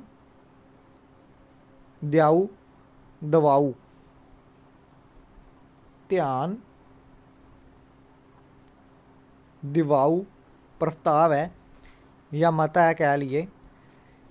ਇਹ ਕੀ ਕਰਦਾ ਹੈ ਕਿ ਸਰਕਾਰ ਨੂੰ ਕਿਸੇ ਜ਼ਰੂਰੀ ਘਟਨਾ ਵੱਲ ਉਸ ਦਾ ਧਿਆਨ ਦਿਵਾਉਣ ਲਈ ਸੰਸਦ ਦੇ ਵਿੱਚ ਪੇਸ਼ ਕੀਤਾ ਜਾਂਦਾ ਹੈ। ਠੀਕ ਹੈ। ਇਸ ਤੋਂ ਇਲਾਵਾ ਸਧਾਰਨ ਪ੍ਰਸਤਾਵ ਦੇ ਦੁਆਰਾ ਸਦਨ ਵਿੱਚ ਕੀ ਹੈ, ਬਹਿਸ ਹੋ ਸਕਦੀ ਹੈ ਕਿਸੇ ਜਨਤਕ ਮਾਮਲੇ ਦੇ ਉੱਪਰ। ਇੱਕ ਨਿੰਦਾ ਮਤਾ ਹੈ, ਨਿੰਦਾ ਪ੍ਰਸਤਾਵ। ਇਹ ਅਗਰ ਕਿਸੇ ਮੰਤਰੀ ਦੇ ਵਿਰੁੱਧ ਜੋ ਹੈ ਪਾਸ ਹੋ ਜਾਂਦਾ ਹੈ ਤਾਂ ਪੂਰੀ ਮੰਤਰੀ ਪਰਿਸ਼ਦ ਨੂੰ ਕੀ ਹੈ, ਤਿਆਗ ਪੱਤਰ ਦੇਣਾ ਪੈਂਦਾ ਹੈ। ਠੀਕ ਹੈ। ਅਗਰ ਨਿੰਦਾ ਪ੍ਰਸਤਾਵ ਜੋ ਹੈ ਕਿਸੇ ਮੰਤਰੀ ਵਿਰੁੱਧ ਲੋਕ ਸਭਾ ਦੇ ਵਿੱਚੋਂ ਪਾਸ ਹੋ ਜਾਂਦਾ ਹੈ ਤਾਂ ਪੂਰੀ ਮੰਤਰੀ ਪਰਿਸ਼ਦ ਨੂੰ ਤਿਆਗ ਪੱਤਰ ਦੇਣਾ ਪੈਂਦਾ। ਗੱਲ ਕਰਦੇ ਹਾਂ ਤੀਸਰੀ ਪਾਵਰ ਦੀ, ਪਾਰਲੀਮੈਂਟ ਦੀ, ਵਿੱਤੀ ਸ਼ਕਤੀ, ਮਤਲਬ ਫਾਈਨੈਂਸ਼ੀਅਲ ਪਾਵਰ। ਕੀ ਹੈ ਕਿ ਪਾਰਲੀਮੈਂਟ ਦਾ ਬਜਟ ਤੇ ਵਿੱਤੀ ਮਾਮਲੇ ਇਹਨਾਂ ਦੇ ਉੱਪਰ ਕੀ ਹੈ, ਪੂਰਾ ਨਿਯੰਤਰਣ ਹੁੰਦਾ ਹੈ। ਜੋ ਸੰਸਦ ਹੁੰਦੀ ਹੈ ਉਸ ਦਾ ਪੂਰਾ ਨਿਯੰਤਰਣ ਹੁੰਦਾ ਹੈ ਇਹਨਾਂ ਦੇ ਉੱਪਰ। ਸਰਕਾਰ ਨੇ ਕੀ ਖਰਚਾ ਕਰਨਾ ਹੈ ਇਸ ਦੇ ਉੱਪਰ ਪੂਰੀ ਨਿਗਰਾਨੀ ਰੱਖਦੀ ਹੈ ਪਾਰਲੀਮੈਂਟ, ਠੀਕ ਹੈ। ਜੇਕਰ ਕੋਈ ਨਵਾਂ ਕਰ ਲਗਾਉਣਾ ਹੈ ਤਾਂ ਉਹ ਕਿਹਦੇ ਮਨਜ਼ੂਰੀ ਤੇ ਲਗਾਇਆ ਜਾ ਸਕਦਾ ਹੈ? ਸੰਸਦ ਦੀ ਮਨਜ਼ੂਰੀ ਤੇ, ਠੀਕ ਹੈ। ਪਾਰਲੀਮੈਂਟ ਦੀ ਮਨਜ਼ੂਰੀ ਤੇ ਹੀ ਸਰਕਾਰ ਜੋ ਹੈ ਕੋਈ ਸਰਕਾਰੀ ਖਜ਼ਾਨੇ ਵਿੱਚੋਂ ਰਾਸ਼ੀ ਕਢਾ ਸਕਦੀ ਹੈ ਜਾਂ ਉਸ ਦੇ ਵਿੱਚ ਰਾਸ਼ੀ ਜਮ੍ਹਾਂ ਕਰ ਸਕਦੀ ਹੈ। ਸੋ ਸੰਖੇਪ ਦੇ ਵਿੱਚ ਕਹੀਏ ਕਿ ਪਾਰਲੀਮੈਂਟ ਦਾ ਕੀ ਹੈ, ਰਾਸ਼ਟਰੀ ਧਨ ਤੇ ਮਤਲਬ ਜੋ ਨੈਸ਼ਨਲ ਮਨੀ ਹੈ ਉਸ ਦੇ ਉੱਪਰ ਕੀ ਹੈ, ਪੂਰਾ ਨਿਯੰਤਰਣ ਹੈ, ਠੀਕ ਹੈ। ਇਸ ਲਈ ਕਿਹਾ ਜਾਂਦਾ ਨਾ, ਇੱਕ ਕਹਾਵਤ ਹੈ, ਜਿਸ ਦੇ ਪਾਸ ਧਨ ਹੈ ਉਸ ਕੋਲ ਸ਼ਕਤੀ ਹੈ। ਸੋ ਸੰਸਦ ਦੇ ਕੋਲ ਧਨ ਹੈ, ਇਸ ਦੇ ਕੋਲ ਸ਼ਕਤੀ ਹੈ, ਇਹ ਹੀ ਤੈਅ ਕਰਦੀ ਹੈ ਸਰਕਾਰ ਕਿੰਨਾ ਖਰਚ ਕਰੇਗੀ। ਸੋ ਭਾਰਤੀ ਸੰਸਦ ਸ਼ਕਤੀ ਦਾ ਸੋਮਾ ਹੈ, ਠੀਕ ਹੈ। ਚੌਥੀ ਸ਼ਕਤੀ ਹੈ ਨਿਆਇਕ ਸ਼ਕਤੀ। ਨਿਆਇਕ ਸ਼ਕਤੀਆਂ ਕਿਹੜੀਆਂ ਕਿਹੜੀਆਂ ਨੇ, ਜਿਨ੍ਹਾਂ ਨੂੰ ਇੰਗਲਿਸ਼ ਵਿੱਚ ਕੀ ਕਹਿੰਦੇ ਆ? Judicial power. ਜੁਡੀਸ਼ੀਅਲ ਪਾਵਰ ਕੀ ਨੇ ਪਾਰਲੀਮੈਂਟ ਦੇ ਕੋਲ? ਸਭ ਤੋਂ ਪਹਿਲੀ ਪਾਵਰ ਹੈ ਇਹਦੇ ਵਿੱਚ ਕਿ ਸੰਸਦ ਰਾਸ਼ਟਰਪਤੀ ਦੇ ਵਿਰੁੱਧ ਮਹਾਦੋਸ਼ ਦਾ ਮੁਕੱਦਮਾ ਜੋ ਹੈ, ਸੰਸਦ ਕੀ ਹੈ, ਪ੍ਰੈਜ਼ੀਡੈਂਟ ਦੇ ਪ੍ਰਤੀ ਕੀ ਹੈ, ਮਹਾਦੋਸ਼ ਦਾ ਮੁਕੱਦਮਾ ਚਲਾ ਸਕਦੀ ਹੈ। ਮਤਲਬ ਉਸ ਨੂੰ ਪਦ ਤੋਂ ਹਟਾਉਣਾ ਹੈ ਤਾਂ ਮਹਾਦੋਸ਼ ਦਾ ਮੁਕੱਦਮਾ ਚਲਾ ਸਕਦੀ ਹੈ। ਮਹਾਦੋਸ਼ ਨੂੰ ਇੰਗਲਿਸ਼ ਵਿੱਚ ਕੀ ਕਹਿੰਦੇ ਆ? ਇੰਪੀਚਮੈਂਟ। ਇੰਪੀਚਮੈਂਟ ਕਹਿੰਦੇ ਆ। ਇਸ ਦੇ ਵਿੱਚ ਕੀ ਹੁੰਦਾ ਹੈ ਕਿ ਕੋਈ ਵੀ ਇੱਕ ਸਦਨ, ਚਾਹੇ ਉਹ ਲੋਕ ਸਭਾ ਹੋਵੇ ਚਾਹੇ ਰਾਜ ਸਭਾ ਹੋਵੇ, ਉਹ ਕੀ ਕਰਦਾ ਹੈ ਕਿ ਪ੍ਰੈਜ਼ੀਡੈਂਟ ਦੇ ਉੱਪਰ ਦੋਸ਼ ਲਗਾਉਂਦਾ ਹੈ ਕਿ ਪ੍ਰੈਜ਼ੀਡੈਂਟ ਨੇ ਸੰਵਿਧਾਨਿਕ ਕਾਨੂੰਨਾਂ ਦੀ ਉਲੰਘਣਾ ਕੀਤੀ ਹੈ। ਤਾਂ ਦੂਜਾ ਸਦਨ ਕੀ ਕਰਦਾ ਹੈ? ਮੰਨ ਲਓ ਲੋਕ ਸਭਾ ਨੇ ਕੀ ਹੈ, ਦੋਸ਼ ਲਗਾਏ, ਔਰ ਰਾਜ ਸਭਾ ਕੀ ਕਰੇਗਾ? ਇਹਨਾਂ ਦੋਸ਼ਾਂ ਦੀ ਜਾਂਚ ਕਰੇਗਾ। ਜੇਕਰ ਰਾਜ ਸਭਾ ਦੋਸ਼ਾਂ ਨੂੰ ਸਹੀ ਪਾਉਂਦਾ ਹੈ ਤਾਂ ਕੀ ਹੋਏਗਾ? 2/3 ਦੇ ਬਹੁਮਤ ਨਾਲ, ਵਿਸ਼ੇਸ਼ ਬਹੁਮਤ ਨਾਲ ਕੀ ਹੈ, ਦੋਵੇਂ ਸਦਨਾਂ ਵਿੱਚੋਂ ਬਿੱਲ ਪਾਸ ਹੋਣਾ ਜ਼ਰੂਰੀ ਹੈ ਔਰ ਰਾਸ਼ਟਰਪਤੀ ਨੂੰ ਹਟਾਇਆ ਜਾ ਸਕਦਾ, ਠੀਕ ਹੈ। ਇਹ ਨਿਆਇਕ ਸ਼ਕਤੀ ਹੈ। ਦੂਜੀ ਨਿਆਇਕ ਸ਼ਕਤੀ ਕਿਹੜੀ ਹੈ ਪਾਰਲੀਮੈਂਟ ਦੇ ਕੋਲ? ਜੇਕਰ ਸੰਸਦ ਦੇ ਦੋਵੇਂ ਸਦਨਾਂ ਕੀ ਹੈ, ਅਲੱਗ-ਅਲੱਗ ਮਤਿਆਂ ਦੇ ਦੁਆਰਾ ਹਾਈ ਕੋਰਟ ਔਰ ਸੁਪਰੀਮ ਕੋਰਟ ਦੇ ਜੱਜਾਂ ਨੂੰ ਹਟਾ ਦੇਣ, ਇਹ ਵੀ 2/3 ਬਹੁਮਤ ਦੇ ਨਾਲ ਹੋਣਾ ਜ਼ਰੂਰੀ ਹੈ, ਠੀਕ ਹੈ। ਇਸ ਤੋਂ ਇਲਾਵਾ ਪਾਰਲੀਮੈਂਟ ਕੀ ਕਰਦੀ ਹੈ? ਇਲੈਕਸ਼ਨ ਕਮਿਸ਼ਨ ਆਫ ਇੰਡੀਆ, ਮਤਲਬ ਚੋਣ commissioner, attorney general of India, ਠੀਕ ਹੈ, ਕੈਗ, ਕੰਪਟਰੋਲਰ ਅਤੇ ਆਡੀਟਰ ਜਨਰਲ ਦੇ ਵਿਰੁੱਧ ਕੀ ਹੈ, ਦੋਸ਼ੀ ਹੋਣ 'ਤੇ ਮਤਾ ਪਾਸ ਕਰਦੀ ਹੈ ਔਰ 2/3 ਮਤਾ ਪਾਸ ਹੋਣ 'ਤੇ ਇਹਨਾਂ ਨੂੰ ਹਟਾ ਸਕਦੀ ਹੈ, ਠੀਕ ਹੈ। ਇਹ ਕੀ ਆ? ਸੰਸਦ ਦੀਆਂ ਨਿਆਇਕ ਸ਼ਕਤੀਆਂ ਨੇ, ਠੀਕ ਹੈ। ਹੁਣ ਗੱਲ ਕਰਦੇ ਹਾਂ ਸੰਸਦ ਦੀ ਵਿਧਾਨਿਕ ਵਿਧੀ ਦੀ। ਵਿਧਾਨਿਕ ਵਿਧੀ, ਵਿਧਾਨਿਕ ਵਿਧੀ ਦਾ ਮਤਲਬ ਕੀ ਹੈ? Procedure of law making. Law ਕਿਵੇਂ ਬਣਦਾ ਹੈ, ਲਾਅ ਮੇਕ ਕਿਵੇਂ ਹੁੰਦਾ ਹੈ? ਲਾਅ ਮੇਕਿੰਗ, ਦੋ ਤਰ੍ਹਾਂ ਦੇ ਬਿੱਲ ਹੁੰਦੇ ਆ, ਜਾਣ ਲਓ। ਪਹਿਲਾ ਬਿੱਲ ਹੁੰਦਾ ਸਧਾਰਨ ਬਿੱਲ ਔਰ ਦੂਸਰਾ ਬਿੱਲ ਹੁੰਦਾ ਵਿੱਤੀ ਬਿੱਲ, ਜਿਸ ਨੂੰ ਧਨ ਬਿੱਲ ਵੀ ਕਹਿੰਦੇ ਆ, ਠੀਕ ਹੈ। ਵਿੱਤੀ ਬਿੱਲ ਜਾਂ ਧਨ ਬਿੱਲ, ਇਹ ਦੋ ਤਰ੍ਹਾਂ ਦੇ ਬਿੱਲ ਹੁੰਦੇ ਆ, ਠੀਕ ਹੈ। ਸਧਾਰਨ ਬਿੱਲ ਉਹ ਹੁੰਦੇ ਆ ਜਿਨ੍ਹਾਂ ਦਾ ਸੰਬੰਧ ਕੀ ਹੈ, ਧਨ ਨਾਲ ਨਹੀਂ ਹੁੰਦਾ, ਉਸ ਨੂੰ ਕੀ ਕਹਿੰਦੇ ਆ? ਸਧਾਰਨ ਬਿੱਲ ਕਹਿ ਦਿੰਦੇ ਆ। ਵਿੱਤੀ ਬਿੱਲ ਉਹ ਹੁੰਦੇ ਆ ਜਿਸ ਵਿੱਚ ਖਰਚੇ, ਕੋਈ ਟੈਕਸ ਲਗਾਉਣਾ ਜਾਂ ਟੈਕਸ ਦੇ ਵਿੱਚ ਸੋਧ ਕਰਨੀ ਹੈ ਜਾਂ ਕੋਈ ਟੈਕਸ ਨੂੰ ਖ਼ਤਮ ਕਰਨਾ ਹੈ, ਇਹਨਾਂ ਦੇ ਬਾਰੇ ਚਰਚਾ ਹੋਏ ਤਾਂ ਉਸ ਬਿੱਲ ਨੂੰ ਕੀ ਕਹਾਂਗੇ? ਵਿੱਤੀ ਬਿੱਲ ਕਹਾਂਗੇ, ਠੀਕ ਹੈ। ਸਧਾਰਨ ਬਿੱਲ ਉਹ ਹੁੰਦੇ ਆ ਜਿਨ੍ਹਾਂ ਦੇ ਵਿੱਚ ਧਨ ਦੀ ਕੋਈ ਚਰਚਾ ਨਹੀਂ ਹੁੰਦੀ। ਵਿੱਤੀ ਬਿੱਲ ਉਹ ਹੁੰਦੇ ਆ ਜਿਨ੍ਹਾਂ ਦੇ ਵਿੱਚ ਕੋਈ ਖਰਚੇ ਜਾਂ ਕੋਈ ਟੈਕਸ ਦੀ ਗੱਲ ਹੋਵੇ ਜਾਂ ਕੋਈ ਟੈਕਸ ਦੇ ਵਿੱਚ ਸੋਧ ਕਰਨੀ ਹੋਵੇ ਜਾਂ ਕਿਸੇ ਟੈਕਸ ਨੂੰ ਖ਼ਤਮ ਕਰਨਾ ਹੋਵੇ, ਠੀਕ ਹੈ, ਜਾਂ ਕੋਈ ਕਰਜ਼ਾ ਵਗੈਰਾ ਲੈਣਾ ਹੋਵੇ, ਠੀਕ ਹੈ। ਇਸ ਬਿੱਲ ਦੇ ਸੰਬੰਧੀ ਕੀ ਹੋਣਗੇ? ਵਿੱਤੀ ਬਿੱਲ ਹੋਣਗੇ, ਠੀਕ ਹੈ। ਸੋ ਸਧਾਰਨ ਬਿੱਲ ਦੇ ਬਾਰੇ ਆਪਾਂ ਪਹਿਲਾਂ ਡਿਸਕਸ ਕਰਦੇ ਹਾਂ। ਸਧਾਰਨ ਬਿੱਲ ਕੀ ਹੈ, ਪੂਰੀ ਡਿਟੇਲ ਦੇ ਵਿੱਚ ਦੇਖਾਂਗੇ ਸਧਾਰਨ ਬਿੱਲ ਕੀ ਹੈ। ਸਧਾਰਨ ਬਿੱਲ ਨੂੰ ਇੰਗਲਿਸ਼ ਵਿੱਚ ਕਹਿੰਦੇ ਆ ਆਰਡੀਨਰੀ ਬਿੱਲ, ਠੀਕ ਹੈ। ਕੀ ਕਹਿੰਦੇ ਆ?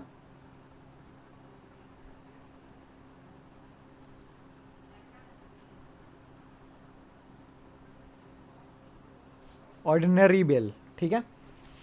ਇਹ ਬਿੱਲ ਕੀ ਹੈ, ਸੰਸਦ ਦੇ ਕਿਸੇ ਵੀ ਸਦਨ ਦੇ ਵਿੱਚ ਪੇਸ਼ ਕੀਤਾ ਜਾ ਸਕਦਾ ਹੈ, ਚਾਹੇ ਉਹ ਲੋਕ ਸਭਾ ਹੋਵੇ ਚਾਹੇ ਰਾਜ ਸਭਾ ਹੋਵੇ। ਤੁਸੀਂ ਪਹਿਲਾਂ ਲੋਕ ਸਭਾ ਵਿੱਚ ਵੀ ਪੇਸ਼ ਕਰ ਸਕਦੇ ਹੋ, ਪਹਿਲਾਂ ਰਾਜ ਸਭਾ ਦੇ ਵਿੱਚ ਵੀ ਪੇਸ਼ ਕਰ ਸਕਦੇ ਹੋ, ਠੀਕ ਹੈ। ਸੋ ਇਹ ਬਿੱਲ ਨੂੰ ਕੋਈ ਵੀ ਮੰਤਰੀ ਵੀ ਪੇਸ਼ ਕਰ ਸਕਦਾ ਹੈ ਔਰ ਗੈਰ ਮੰਤਰੀ ਵੀ ਪੇਸ਼ ਕਰ ਸਕਦਾ ਹੈ, ਠੀਕ ਹੈ। ਕੋਈ ਮੰਤਰੀ ਵੀ ਪੇਸ਼ ਕਰ ਸਕਦਾ ਹੈ, ਗੈਰ ਮੰਤਰੀ ਮਤਲਬ ਕੋਈ ਵੀ ਮੈਂਬਰ ਪੇਸ਼ ਕਰ ਸਕਦਾ ਹੈ, ਠੀਕ ਹੈ। ਔਰ ਇਹ ਬਿੱਲ ਕੀ ਹੈ, 3 ਪੜਾਵਾਂ ਦੇ ਵਿੱਚੋਂ ਲੰਘਦਾ ਹੈ। ਪਹਿਲਾ ਪੜਾਅ ਹੁੰਦਾ ਹੈ ਕਿ ਬਿੱਲ ਪੇਸ਼ ਹੁੰਦਾ ਹੈ ਔਰ ਉਸ ਦੀ ਪਹਿਲੀ ਪੜ੍ਹਤ ਹੁੰਦੀ ਹੈ, ਮਤਲਬ ਪਹਿਲੀ ਵਾਰ ਉਸ ਨੂੰ ਪੜ੍ਹਿਆ ਜਾਂਦਾ ਹੈ। ਜਦੋਂ ਸਦਨ ਵਿੱਚ ਇਹ ਬਿੱਲ ਪੇਸ਼ ਹੋ ਜਾਂਦਾ ਹੈ ਤਾਂ ਕੀ ਹੁੰਦਾ ਹੈ ਕਿ ਇਸ ਬਿੱਲ ਨੂੰ ਪੇਸ਼ ਕਰਨ ਦਾ ਉਦੇਸ਼ ਦੱਸਿਆ ਜਾਂਦਾ ਹੈ ਔਰ ਇਸ ਪੇਸ਼ ਕਰਨ ਦੇ ਕਾਰਨ ਦੱਸੇ ਜਾਂਦੇ ਆ। ਇਸ ਪਹਿਲੇ ਪੜਾਅ ਦੇ ਵਿੱਚ ਕੀ ਹੈ, ਬਹਿਸ ਨਹੀਂ ਹੁੰਦੀ। ਪਹਿਲੇ ਪੜਾਅ ਵਿੱਚ ਬਹਿਸ ਨਹੀਂ ਹੁੰਦੀ, ਸਿਰਫ ਪੜ੍ਹਤ ਹੁੰਦੀ ਹੈ ਔਰ ਇਹ ਦੱਸਿਆ ਜਾਂਦਾ ਹੈ ਕਿ ਬਿੱਲ ਦਾ ਉਦੇਸ਼ ਕੀ ਹੈ ਔਰ ਇਸ ਨੂੰ ਪੇਸ਼ ਕਰਨ ਦਾ ਕਾਰਨ ਕੀ ਹੈ।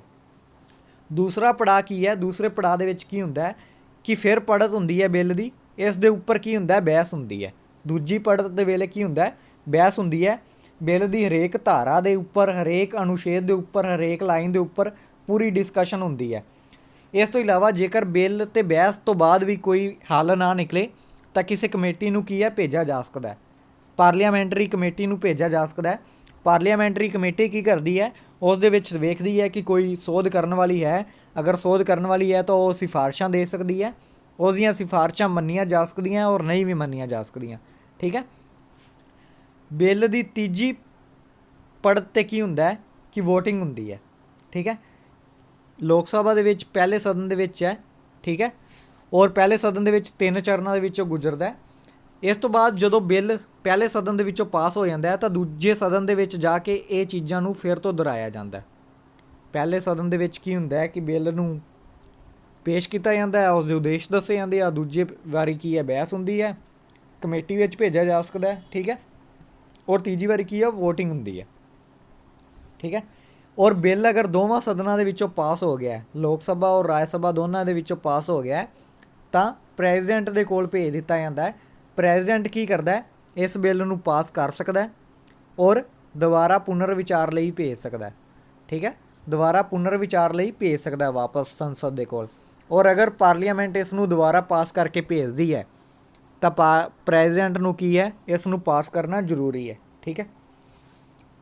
ਔਰ ਪ੍ਰੈਜ਼ੀਡੈਂਟ ਦੇ ਪਾਸ ਹੋਣ ਤੋਂ ਬਾਅਦ ਬਿੱਲ ਕੀ ਹੈ, ਕਾਨੂੰਨ ਬਣ ਜਾਂਦਾ ਹੈ। ਬਿੱਲ ਕੀ ਹੈ, ਕਾਨੂੰਨ ਬਣ ਜਾਂਦਾ, ਲੋਅ ਬਣ ਜਾਂਦਾ ਹੈ ਔਰ ਇਸ ਨੂੰ ਭਾਰਤੀ ਸੰਵਿਧਾਨ ਦੇ ਵਿੱਚ ਕੀ ਹੈ, ਸ਼ਾਮਿਲ ਕਰ ਦਿੱਤਾ ਜਾਂਦਾ ਹੈ, ਮਤਲਬ ਲੋਅ ਬੁੱਕ ਦੇ ਵਿੱਚ ਇਸ ਨੂੰ ਸ਼ਾਮਿਲ ਕਰ ਦਿੱਤਾ ਜਾਂਦਾ। ਹੁਣ ਗੱਲ ਕਰਦੇ ਹਾਂ ਵਿੱਤੀ ਬਿੱਲ ਦੀ, ਜਿਸ ਨੂੰ ਇੰਗਲਿਸ਼ ਵਿੱਚ ਕਹਿੰਦੇ ਆ ਮਨੀ ਬਿੱਲ। ਮਨੀ ਬਿੱਲ, ਠੀਕ ਹੈ। ਮਨੀ ਬਿੱਲ ਕੀ ਹੁੰਦਾ ਹੈ, ਪਹਿਲਾਂ ਦੱਸ ਚੁੱਕੇ ਹਾਂ। ਕਰ ਨੂੰ ਲਗਾਉਣਾ, ਕਰ ਘਟਾਉਣਾ, ਖਤਮ ਕਰਨਾ, ਧਨ ਉਧਾਰ ਲੈਣਾ ਜਾਂ ਦੇਣਾ, ਜਾਂ ਸੰਚਿਤ ਨਿਧੀ, ਜੋ ਭਾਰਤ ਦੀ ਸੰਚਿਤ ਨਿਧੀ ਹੈ ਉਸ ਦੇ ਵਿੱਚੋਂ ਕੀ ਹੈ, ਧਨ ਕੱਢਣਾ ਅਤੇ ਪਾਉਣਾ। ਇਹ ਕੀ ਆ, ਇਸ ਨਾਲ ਜੋ ਵੀ ਬਿੱਲ ਹੋਏਗਾ ਸੰਬੰਧਿਤ, ਉਸ ਨੂੰ ਮਨੀ ਬਿੱਲ ਕਹਾਂਗੇ, ਠੀਕ ਹੈ।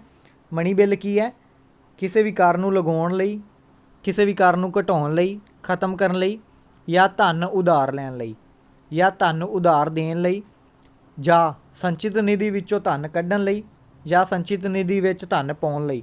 ਕੋਈ ਵੀ ਬਿੱਲ ਅਜਿਹਾ ਬਿੱਲ ਹੈ ਤਾਂ ਉਸ ਨੂੰ ਕੀ ਕਹਾਂਗੇ, ਵਿੱਤੀ ਬਿੱਲ ਕਹਾਂਗੇ, ਠੀਕ ਹੈ। ਆਮ ਤੌਰ 'ਤੇ ਬਜਟ ਹੁੰਦਾ ਨਾ, ਬਜਟ ਜੋ ਹੈ ਇਹ ਵਿੱਤ ਮੰਤਰੀ ਵੱਲੋਂ ਪੇਸ਼ ਕੀਤਾ ਜਾਂਦਾ ਹੈ।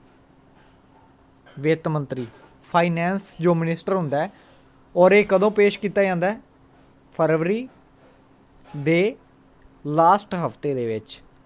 ਫਰਵਰੀ ਦੇ ਲਾਸਟ ਹਫਤੇ ਦੇ ਵਿੱਚ ਕੀ ਹੈ, ਵਿੱਤ ਮੰਤਰੀ ਦੁਆਰਾ ਇਹ ਬਿੱਲ ਜੋ ਹੈ, ਬਜਟ ਜੋ ਹੈ ਪੇਸ਼ ਕੀਤਾ ਜਾਂਦਾ ਹੈ ਪਾਰਲੀਮੈਂਟ ਦੇ ਵਿੱਚ। ਬਜਟ ਦੇ ਉੱਪਰ ਕੀ ਹੈ, ਬਹਿਸ ਹੁੰਦੀ ਹੈ, ਠੀਕ ਹੈ। ਔਰ ਇਸ ਦੀਆਂ ਮੰਗਾਂ ਜੋ ਹੈ ਲੋਕ ਸਭਾ ਮਨਜ਼ੂਰ ਵੀ ਕਰ ਸਕਦੀ ਹੈ ਔਰ ਰੱਦ ਵੀ ਕਰ ਸਕਦੀ ਹੈ। ਜੇਕਰ ਬਜਟ ਜੋ ਹੈ ਲੋਕ ਸਭਾ ਦੇ ਵਿੱਚੋਂ ਪਾਸ ਨਹੀਂ ਹੁੰਦਾ ਤਾਂ ਸਰਕਾਰ ਨੂੰ ਕੀ ਹੈ, ਅਸਤੀਫਾ ਦੇਣਾ ਪੈ ਸਕਦਾ, ਠੀਕ ਹੈ। ਜੋ ਵੀ ਧਨ ਬਿੱਲ ਹੁੰਦਾ ਹੈ ਉਹ ਸਿਰਫ ਲੋਕ ਸਭਾ ਦੇ ਵਿੱਚੋਂ ਪਾਸ ਹੋਣਾ ਜ਼ਰੂਰੀ ਹੈ। ਰਾਜ ਸਭਾ ਇਸ ਦੇ ਉੱਪਰ ਸਿਰਫ ਕੀ ਹੈ, ਚਰਚਾ ਕਰ ਸਕਦੀ ਹੈ, ਕੋਈ ਸੰਵਿਧਾਨ ਸੋਧ ਕਰਨ ਨੂੰ ਕਹਿ ਸਕਦੀ ਹੈ, ਲੇਕਿਨ ਉਸ ਨੂੰ ਸੋਧ ਨੂੰ ਮੰਨਣਾ ਔਰ ਨਾ ਮੰਨਣਾ ਇਹ ਲੋਕ ਸਭਾ 'ਤੇ ਡਿਪੈਂਡ ਕਰਦਾ ਹੈ। ਠੀਕ ਹੈ, ਅਗਰ ਲੋਕ ਸਭਾ ਜੋ ਹੈ ਉਹ ਸੋਧ ਨੂੰ ਮੰਨਦੀ ਹੈ ਰਾਜ ਸਭਾ ਦੇ ਦੁਆਰਾ, ਤਾਂ ਕੀ ਹੈ, ਸੋਧ ਹੋਣ ਤੋਂ ਬਾਅਦ ਕੀ ਹੈ, ਉਹ ਬਿੱਲ ਰਾਸ਼ਟਰਪਤੀ ਦੇ ਕੋਲ ਚਲਾ ਜਾਂਦਾ ਹੈ ਔਰ ਰਾਸ਼ਟਰਪਤੀ ਇਸ ਨੂੰ ਮਨਜ਼ੂਰੀ ਦੇਣੀ ਜ਼ਰੂਰੀ ਹੁੰਦੀ ਹੈ ਧਨ ਬਿੱਲ ਨੂੰ। ਠੀਕ ਹੈ, ਕਿਉਂਕਿ ਧਨ ਬਿੱਲ ਜੋ ਹੈ ਰਾਸ਼ਟਰਪਤੀ ਦੀ ਅਗੇਤਰੀ ਪ੍ਰਵਾਨਗੀ ਤੋਂ ਬਾਅਦ ਹੀ ਪੇਸ਼ ਕੀਤਾ ਜਾਂਦਾ ਹੈ। ਰਾਜ ਸਭਾ ਧਨ ਬਿੱਲ ਨੂੰ ਸਿਰਫ 14 ਦਿਨ ਲਈ ਰੋਕ ਕੇ ਰੱਖ ਸਕਦੀ ਹੈ।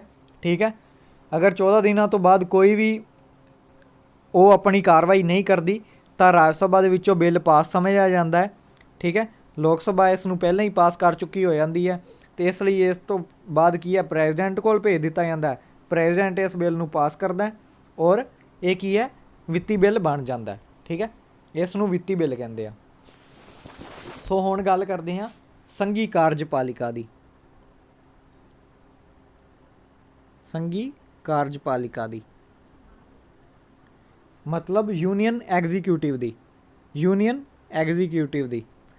ਠੀਕ ਹੈ, ਇਹਦੇ ਵਿੱਚ ਕੀ ਹੁੰਦਾ ਹੈ, ਇੱਕ ਤਾਂ ਨਾਮ ਮਾਤਰ ਦੀ ਕਾਰਜਪਾਲਿਕਾ,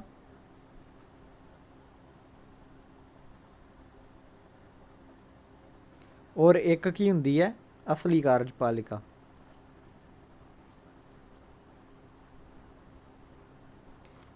ਇੱਕ ਕੀ ਹੁੰਦੀ ਹੈ, ਅਸਲੀ ਕਾਰਜਪਾਲਿਕਾ। ਨਾਮ ਮਾਤਰ ਦੀ ਕਾਰਜਪਾਲਿਕਾ ਵਿੱਚ ਪ੍ਰੈਜ਼ੀਡੈਂਟ ਆ ਜਾਂਦਾ ਹੈ, ਅਸਲੀ ਕਾਰਜਪਾਲਿਕਾ ਵਿੱਚ PM ਤੇ ਮੰਤਰੀ ਪਰਿਸ਼ਦ, PM ਤੇ ਮੰਤਰੀ ਪਰਿਸ਼ਦ ਆ ਜਾਂਦੀ ਹੈ। ਠੀਕ ਹੈ, ਸੋ ਇਹਨਾਂ ਦੇ ਬਾਰੇ ਆਪਾਂ ਡਿਟੇਲ ਦੇ ਵਿੱਚ ਪੜ੍ਹਾਂਗੇ। ਸਭ ਤੋਂ ਪਹਿਲਾਂ ਨਾਮ ਮਾਤਰ ਦੀ ਕਾਰਜਪਾਲਿਕਾ ਜੋ ਹੈ ਪ੍ਰੈਜ਼ੀਡੈਂਟ, ਇਸ ਦੇ ਬਾਰੇ ਦੇਖ ਲਈਏ। ਕੀ ਹੁੰਦਾ ਕਿ ਜੋ ਵੀ ਸਰਕਾਰ ਫੈਸਲੇ ਕਰਦੀ ਹੈ ਉਹ ਸਾਰੇ ਰਾਸ਼ਟਰਪਤੀ ਦੇ ਨਾਮ ਨਾਲ ਜਾਰੀ ਕੀਤੇ ਜਾਂਦੇ ਆ। ਸਰਕਾਰ ਨੇ ਜੇ ਕੋਈ ਵੀ ਫੈਸਲਾ ਕੀਤਾ ਤਾਂ ਉਹ ਰਾਸ਼ਟਰਪਤੀ ਦੇ ਨਾਮ 'ਤੇ ਹੀ ਜਾਰੀ ਕੀਤਾ ਜਾਂਦਾ ਹੈ।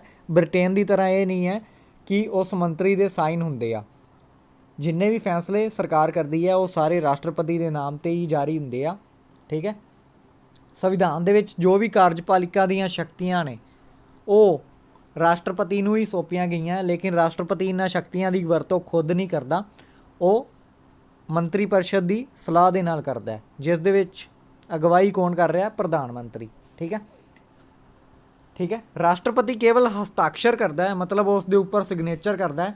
ਠੀਕ ਹੈ, ਸੋ ਇਸ ਲਈ ਸੰਖੇਪ ਵਿੱਚ ਕਿਹਾ ਜਾ ਸਕਦਾ ਹੈ ਕਿ ਰਾਸ਼ਟਰਪਤੀ ਜੋ ਹੈ ਦੇਸ਼ ਦੀ ਕਾਰਜਪਾਲਿਕਾ ਦਾ ਸੰਵਿਧਾਨਿਕ ਮੁਖੀ ਹੈ, ਦੇਸ਼ ਦੀ ਕਾਰਜਪਾਲਿਕਾ ਦਾ ਸੰਵਿਧਾਨਿਕ ਮੁਖੀ ਹੈ। ਲੇਕਿਨ ਅਸਲੀਆਂ ਸ਼ਕਤੀਆਂ ਜੋ ਆ, ਅਸਲੀ ਕਾਰਜਪਾਲਿਕਾ ਕੌਣ ਹੈ, ਪ੍ਰਧਾਨ ਮੰਤਰੀ ਅਤੇ ਉਸ ਦੀ ਮੰਤਰੀ ਪਰਿਸ਼ਦ। ਇਹ ਕੀ ਹੈ, ਵਾਸਤਵਿਕ ਕਾਰਜਪਾਲਿਕਾ। ਠੀਕ ਹੈ, ਸੋ ਹੁਣ ਗੱਲ ਕਰਦੇ ਹਾਂ ਰਾਸ਼ਟਰਪਤੀ ਦੀ ਚੋਣ ਦੇ ਲਈ। ਜੋ ਪ੍ਰੈਜ਼ੀਡੈਂਟ ਦੀ ਚੋਣ ਹੁੰਦੀ ਹੈ ਉਸ ਦੇ ਲਈ ਕੀ ਕੀ ਯੋਗਤਾਵਾਂ ਹੋਣੀਆਂ ਚਾਹੀਦੀਆਂ। ਸਭ ਤੋਂ ਪਹਿਲਾਂ ਇਹ ਗੱਲ ਕਰਦੇ ਹਾਂ, ਇਹ ਚੋਣ ਜੋ ਹੁੰਦੀ ਹੈ ਅਪਰਤੱਖ ਤੌਰ 'ਤੇ ਹੁੰਦੀ ਹੈ। ਇਸ ਨੂੰ ਆਮ ਲੋਕ ਨਹੀਂ ਚੁਣਦੇ, ਇਸ ਨੂੰ ਕੌਣ ਚੁਣਦਾ, ਇੱਕ ਚੋਣ ਮੰਡਲ ਦੇ ਦੁਆਰਾ ਚੁਣਿਆ ਜਾਂਦਾ ਹੈ। ਚੋਣ ਮੰਡਲ ਦੇ ਵਿੱਚ ਕੌਣ ਕੌਣ ਹੁੰਦਾ ਹੈ, ਸੰਸਦ ਦੇ ਚੁਣੇ ਹੋਏ ਮੈਂਬਰ। ਚੁਣੇ ਮੈਂਬਰ ਦੀ ਗੱਲ ਕਰ ਰਹੇ ਹਾਂ, ਸਾਰੇ ਮੈਂਬਰਾਂ ਦੀ ਗੱਲ ਨਹੀਂ ਕਰ ਰਿਹਾ। ਸਾਰੇ ਮੈਂਬਰਾਂ ਦੇ ਵਿੱਚ ਨਾਮਜ਼ਦ ਮੈਂਬਰ ਵੀ ਆ ਜਾਂਦੇ ਆ। ਨਾਮਜ਼ਦ ਮੈਂਬਰ ਜਿਨ੍ਹਾਂ ਨੂੰ ਰਾਸ਼ਟਰਪਤੀ ਨਾਮਜ਼ਦ ਕਰਦਾ ਹੈ ਉਹ ਇਸ ਦੀ ਚੋਣ ਦੇ ਵਿੱਚ ਭਾਗ ਨਹੀਂ ਲੈਂਦੇ। ਠੀਕ ਹੈ, ਇਸ ਤੋਂ ਇਲਾਵਾ ਵਿਧਾਨ ਸਭਾਵਾਂ ਦੇ ਚੁਣੇ ਮੈਂਬਰ। ਠੀਕ ਹੈ, ਇੱਥੇ ਵੀ ਚੁਣੇ ਮੈਂਬਰਾਂ ਦੀ ਗੱਲ ਕਰ ਰਿਹਾ, ਨਾਮਜ਼ਦ ਮੈਂਬਰਾਂ ਦੀ ਗੱਲ ਨਹੀਂ ਕਰਦਾ, ਜੋ ਰਾਜਪਾਲ ਦੇ ਦੁਆਰਾ ਨਾਮਜ਼ਦ ਹੁੰਦੇ ਆ। ਠੀਕ ਹੈ, ਉਹ ਕੀ ਹੈ, ਇਸ ਦੇ ਵਿੱਚ ਭਾਗ ਨਹੀਂ ਲੈਂਦੇ। ਠੀਕ ਹੈ, ਸੋ ਸਿਰਫ ਚੁਣੇ ਹੋਏ ਮੈਂਬਰ ਜੋ ਹੈ ਸਟੇਟ ਦੀਆਂ ਵਿਧਾਨ ਸਭਾਵਾਂ ਅਤੇ UT ਦੀਆਂ। UT ਕਿਹੜੀਆਂ ਕਿਹੜੀਆਂ ਨੇ, ਦਿੱਲੀ UT ਦੇ ਵਿੱਚ ਵਿਧਾਨ ਸਭਾ ਹੈ, ਪਾਂਡੇਚਰੀ ਵਿੱਚ ਹੈ ਔਰ ਜੰਮੂ ਐਂਡ ਕਸ਼ਮੀਰ ਦੇ ਵਿੱਚ ਹੈ। 3 UT ਦੇ ਵਿੱਚ ਵਿਧਾਨ ਸਭਾਵਾਂ ਨੇ। ਇਹਨਾਂ ਤਿੰਨੇ UT ਦੀਆਂ ਕੀ ਵਿਧਾਨ ਸਭਾ ਦੇ ਜੋ ਚੁਣੇ ਹੋਏ ਮੈਂਬਰ ਨੇ ਉਹ ਇਸ ਚੋਣ ਦੇ ਵਿੱਚ ਕੀ ਹੈ, ਭਾਗ ਲੈਂਦੇ ਆ।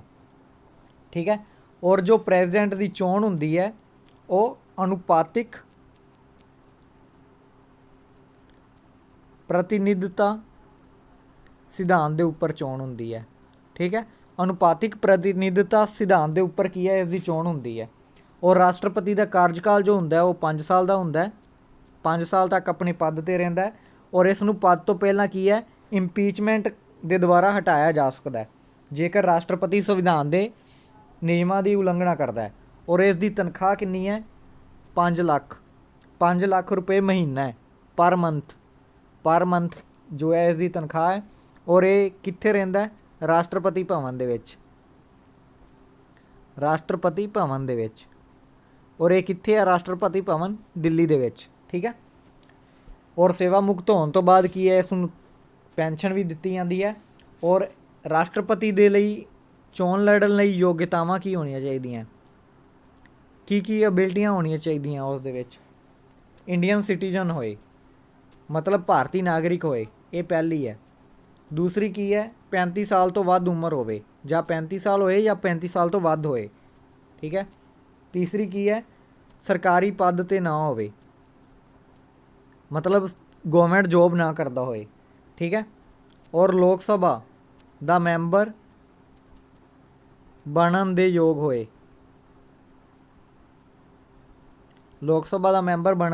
ਹੋਏ ਠੀਕ ਹੈ। ਇਹ ਯੋਗਤਾਵਾਂ ਨੇ 4 ਭਾਰਤੀ ਨਾਗਰਿਕ ਹੋਏ 35 ਸਾਲ ਜਾਂ ਇਸ ਤੋਂ ਵੱਧ ਉਮਰ ਹੋਵੇ ਸਰਕਾਰੀ ਪਦ 'ਤੇ ਨਾ ਹੋਵੇ ਲੋਕ ਸਭਾ ਮੈਂਬਰ ਦਾ ਮੈਂਬਰ ਬਣਨ ਦੇ ਯੋਗ ਹੋਏ ਠੀਕ ਹੈ।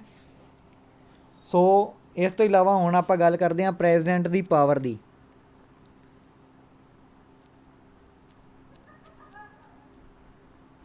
ਪ੍ਰੈਜ਼ੀਡੈਂਟ ਦੀਆਂ ਪਾਵਰ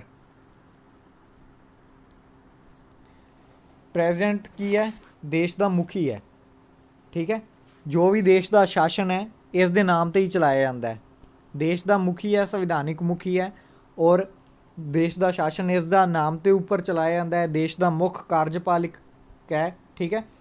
ਇਸ ਲਈ ਕੀ ਹੈ ਇਹ ਆਪਣੀਆਂ ਸ਼ਕਤੀਆਂ ਦੀ ਵਰਤੋਂ ਵੈਸੇ ਤਾਂ ਮੰਤਰੀ ਪਰਿਸ਼ਦ ਦੀ ਸਲਾਹ ਨਾਲ ਕਰਦਾ ਹੈ ਲੇਕਿਨ ਫਿਰ ਵੀ ਇਸ ਦੀਆਂ ਸ਼ਕਤੀਆਂ ਦੇ ਬਾਰੇ ਆਪਾਂ ਨੂੰ ਚਰਚਾ ਕਰਨੀ ਜ਼ਰੂਰੀ ਹੈ।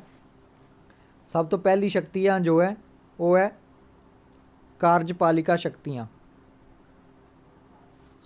ਕਾਰਜਪਾਲਿਕਾ ਨਹੀਂ ਹੈ ਕਾਰਜਕਾਰੀ ਸ਼ਕਤੀਆਂ ਮਤਲਬ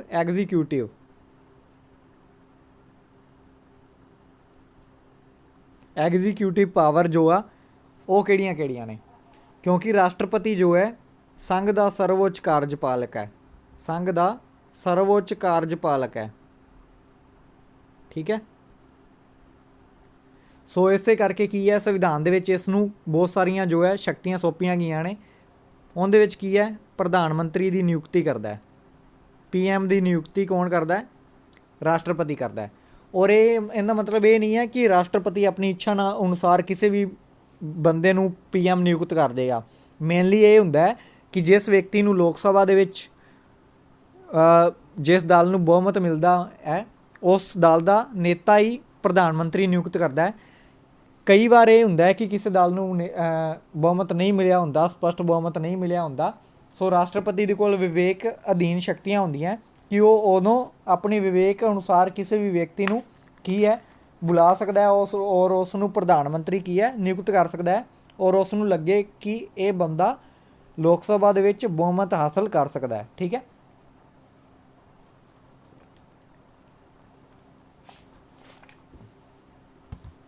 ਇਸ ਤੋਂ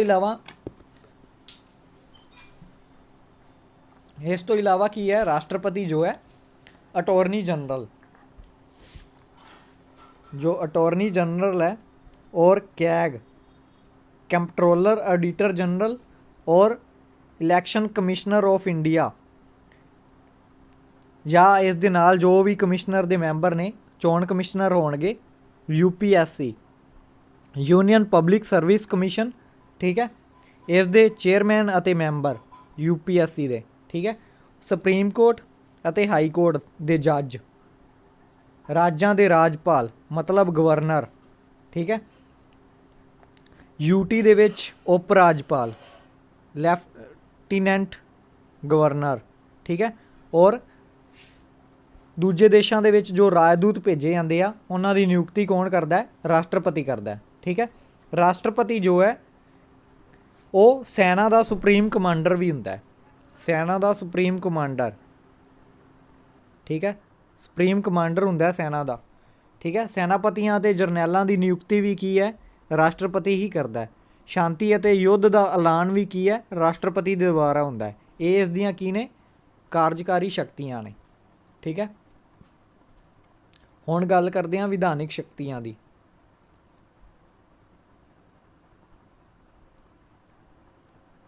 ਵਿਧਾਨਿਕ ਸ਼ਕਤੀਆਂ ਦੇ ਵਿੱਚ ਕੀ ਕੀ ਆ ਜਾਂਦਾ ਹੈ? ਆਪਾਂ ਨੂੰ ਪਤਾ ਹੈ ਕਿ ਸੰਸਦ ਦੇ 3 ਅੰਗ ਨੇ। ਅੰਗਾਂ ਦੀ ਗੱਲ ਕਰ ਰਹੇ ਹਾਂ, ਪ੍ਰੈਜ਼ੀਡੈਂਟ, ਲੋਕ ਸਭਾ ਔਰ ਰਾਜ ਸਭਾ। ਸਦਨ ਕਿੰਨੇ ਨੇ? 2 ਨੇ। ਸਦਨ 2 ਨੇ ਔਰ ਅੰਗ 3 ਨੇ। ਠੀਕ ਹੈ, ਅੰਗ 3 ਨੇ। ਪ੍ਰੈਜ਼ੀਡੈਂਟ ਕਿਉਂ ਅੰਗ ਹੈ? ਕਿਉਂਕਿ ਲੋਕ ਸਭਾ ਔਰ ਰਾਜ ਸਭਾ ਦੇ ਦੁਆਰਾ ਜੋ ਵੀ ਬਿੱਲ ਪਾਸ ਹੁੰਦਾ ਹੈ ਉਹ ਸਾਈਨ ਕਰਨ ਲਈ ਪ੍ਰੈਜ਼ੀਡੈਂਟ ਦੇ ਕੋਲ ਭੇਜਿਆ ਜਾਂਦਾ ਹੈ। ਪ੍ਰੈਜ਼ੀਡੈਂਟ ਦੇ ਸਾਈਨ ਹੋਣ ਤੋਂ ਬਾਅਦ ਹੀ ਉਹ ਬਿੱਲ ਕੀ ਹੈ, ਕਾਨੂੰਨ ਬਣਦਾ ਹੈ। ਠੀਕ ਹੈ, ਇਸ ਤੋਂ ਇਲਾਵਾ ਜਦੋਂ ਵੀ ਨਵੀਂ ਚੋਣ ਹੁੰਦੀ ਹੈ ਔਰ ਹਰੇਕ ਸਾਲ ਦਾ ਜੋ ਪਹਿਲਾ ਬੈਠਕ ਹੁੰਦੀ ਹੈ ਪਾਰਲੀਮੈਂਟ ਦੀ, ਉਸ ਨੂੰ ਸੰਬੋਧਨ ਕੌਣ ਕਰਦਾ ਹੈ? ਪ੍ਰੈਜ਼ੀਡੈਂਟ ਕਰਦਾ ਹੈ। ਠੀਕ ਹੈ, ਦੋਵਾਂ ਸਦਨਾਂ ਦੀ ਜੇਕਰ ਸਾਂਝੀ ਬੈਠਕ ਬੁਲਾਉਣੀ ਹੈ ਤਾਂ ਉਸ ਦੀ ਪ੍ਰਧਾਨਗੀ ਮਤਲਬ ਜੋ ਹੈ ਉਹ ਕੌਣ ਕਰਦਾ ਹੈ? ਰਾਸ਼ਟਰਪਤੀ ਕਰਦਾ ਹੈ। ਠੀਕ ਹੈ, ਲੇਕਿਨ ਉਹ ਜੋ ਹੈ ਸਪੀਕਰ ਦੇ ਦੁਆਰਾ ਕੀ ਹੈ, ਚਲਾਈ ਜਾਂਦੀ ਹੈ। ਔਰ ਬੁਲਾਉਂਦਾ ਕੌਣ ਹੈ? 2 ਸਦਨਾਂ ਦੀ ਸੰਯੁਕਤ ਬੈਠਕ ਰਾਸ਼ਟਰਪਤੀ ਬੁਲਾਉਂਦਾ ਹੈ। ਠੀਕ ਹੈ, ਇਹ ਕੀ ਹੈ, ਇਸ ਦੀਆਂ ਵਿਧਾਨਿਕ ਸ਼ਕਤੀਆਂ ਨੇ। ਇਸ ਤੋਂ ਇਲਾਵਾ ਜੇਕਰ ਸੰਸਦ ਦੀ ਬੈਠਕ ਨਹੀਂ ਹੋ ਰਹੀ, ਮੰਨ ਕੇ ਚੱਲੋ ਸੰਸਦ ਦਾ ਇੱਕ ਸਦਨ ਕੀ ਹੈ, ਬੈਠਕ ਨਹੀਂ ਕਰ ਰਿਹਾ, ਲੋਕ ਸਭਾ ਦੀ ਬੈਠਕ ਨਹੀਂ ਹੋ ਰਹੀ ਔਰ ਰਾਜ ਸਭਾ ਦੀ ਬੈਠਕ ਹੋ ਰਹੀ ਹੈ, ਤਾਂ ਕੀ ਹੋਏਗਾ? ਅਜਿਹੇ ਸਮੇਂ ਪ੍ਰੈਜ਼ੀਡੈਂਟ ਕੀ ਹੈ, ਓਰਡੀਨੈਂਸ ਪਾਸ ਕਰ ਸਕਦਾ ਹੈ। ਇਹ ਅਜਿਹਾ ਓਰਡੀਨੈਂਸ ਮਤਲਬ ਅਧਿਆਦੇਸ਼ ਜੋ ਹੋਵੇਗਾ ਉਹ ਕਾਨੂੰਨ ਮੰਨਿਆ ਜਾਏਗਾ ਔਰ ਉਹ ਕਿੰਨੇ ਸਮੇਂ ਲਈ ਵੈਲਿਡ ਰਹੇਗਾ? 6 ਮਹੀਨੇ ਦੇ ਲਈ। 6 ਮਹੀਨੇ ਬਾਅਦ ਆਪਣੇ ਆਪ ਖਤਮ ਹੋ ਜਾਏਗਾ। ਜੇਕਰ 6 ਮਹੀਨੇ ਬਾਅਦ ਕੀ ਹੈ, ਇਸ ਦੇ ਉੱਪਰ ਪਾਰਲੀਮੈਂਟ ਕਾਨੂੰਨ ਬਣਾਉਂਦੀ ਹੈ ਤਾਂ ਇਹ ਕਾਨੂੰਨ ਬਣ ਜਾਏਗਾ। ਲੇਕਿਨ 6 ਮਹੀਨੇ ਦੇ ਵਿੱਚ ਜੇਕਰ ਪਾਰਲੀਮੈਂਟ ਦੀ ਬੈਠਕ ਹੋ ਜਾਂਦੀ ਹੈ ਤਾਂ 6 ਹਫ਼ਤਿਆਂ ਦੇ ਵਿੱਚ ਕੀ ਹੈ, ਪਾਰਲੀਮੈਂਟ ਨੂੰ ਇਸ ਨੂੰ ਪਾਸ ਕਰਨਾ ਜ਼ਰੂਰੀ ਹੋਏਗਾ। ਅਗਰ ਪਾਰਲੀਮੈਂਟ 6 ਹਫ਼ਤੇ ਦੇ ਵਿੱਚ ਇਸ ਨੂੰ ਪਾਸ ਨਹੀਂ ਕਰਦੀ ਤਾਂ ਇਹ 6 ਮਹੀਨੇ ਤੋਂ ਪਹਿਲਾਂ ਕੀ ਹੈ, ਖਤਮ ਹੋ ਜਾਏਗਾ। ਤੀਸਰੀ ਸ਼ਕਤੀ ਹੈ ਵਿੱਤੀ ਸ਼ਕਤੀ। ਵਿੱਤੀ ਸ਼ਕਤੀਆਂ ਮਤਲਬ ਫਾਈਨੈਂਸ਼ੀਅਲ ਪਾਵਰ। ਫਾਈਨੈਂਸ਼ੀਅਲ ਪਾਵਰ ਦੇ ਵਿੱਚ ਕੀ ਹੁੰਦਾ ਹੈ ਕਿ ਰਾਸ਼ਟਰਪਤੀ ਜੋ ਹੈ ਬਜਟ ਨੂੰ ਤਿਆਰ ਕਰਵਾਉਂਦਾ ਹੈ। ਬਜਟ ਪੇਸ਼ ਕਰਨ ਤੋਂ ਪਹਿਲਾਂ ਪ੍ਰਵਾਨਗੀ ਦਿੰਦਾ ਹੈ ਕਿ ਸੰਸਦ ਦੇ ਸਾਹਮਣੇ ਇਹ ਬਜਟ ਜੋ ਹੈ ਪੇਸ਼ ਕੀਤਾ ਜਾਵੇ। ਇਸ ਲਈ ਕੀ ਹੈ, ਰਾਸ਼ਟਰਪਤੀ ਬਜਟ ਪਾਸ ਹੋਣ ਤੋਂ ਬਾਅਦ, ਲੋਕ ਸਭਾ ਦੇ ਪਾਸ ਹੋਣ ਤੋਂ ਬਾਅਦ ਇਸ ਨੂੰ ਪੁਨਰ ਵਿਚਾਰ ਲਈ ਨਹੀਂ ਭੇਜਦਾ। ਠੀਕ ਹੈ, ਇਸ ਤੋਂ ਇਲਾਵਾ ਜੋ ਦੇਸ਼ ਦੀ ਸੰਚਿਤ ਨਿਧੀ ਹੈ ਇਸ ਦੇ ਵਿੱਚੋਂ ਫੰਡ ਕਢਾ ਸਕਦਾ ਹੈ ਰਾਸ਼ਟਰਪਤੀ। ਠੀਕ ਹੈ, ਸੰਚਿਤ ਨਿਧੀ ਅਤੇ ਅਚਨਚੇਤ ਫੰਡ ਜੋ ਦੇਸ਼ ਦਾ ਹੈ ਉਸ ਦੇ ਵਿੱਚੋਂ ਕਦੋਂ ਵੀ ਕੀ ਹੈ, ਫੰਡ ਕਢਵਾ ਸਕਦਾ ਹੈ। ਠੀਕ ਹੈ, ਹਾਲਾਂਕਿ ਇਹਦੇ ਵਿੱਚੋਂ ਫੰਡ ਕਢਾਉਣ ਤੋਂ ਪਹਿਲਾਂ ਪਾਰਲੀਮੈਂਟ ਦੀ ਮਨਜ਼ੂਰੀ ਲੈਣੀ ਜ਼ਰੂਰੀ ਹੈ ਰਾਸ਼ਟਰਪਤੀ ਲਈ। ਚੌਥੀ ਪਾਵਰ ਹੈ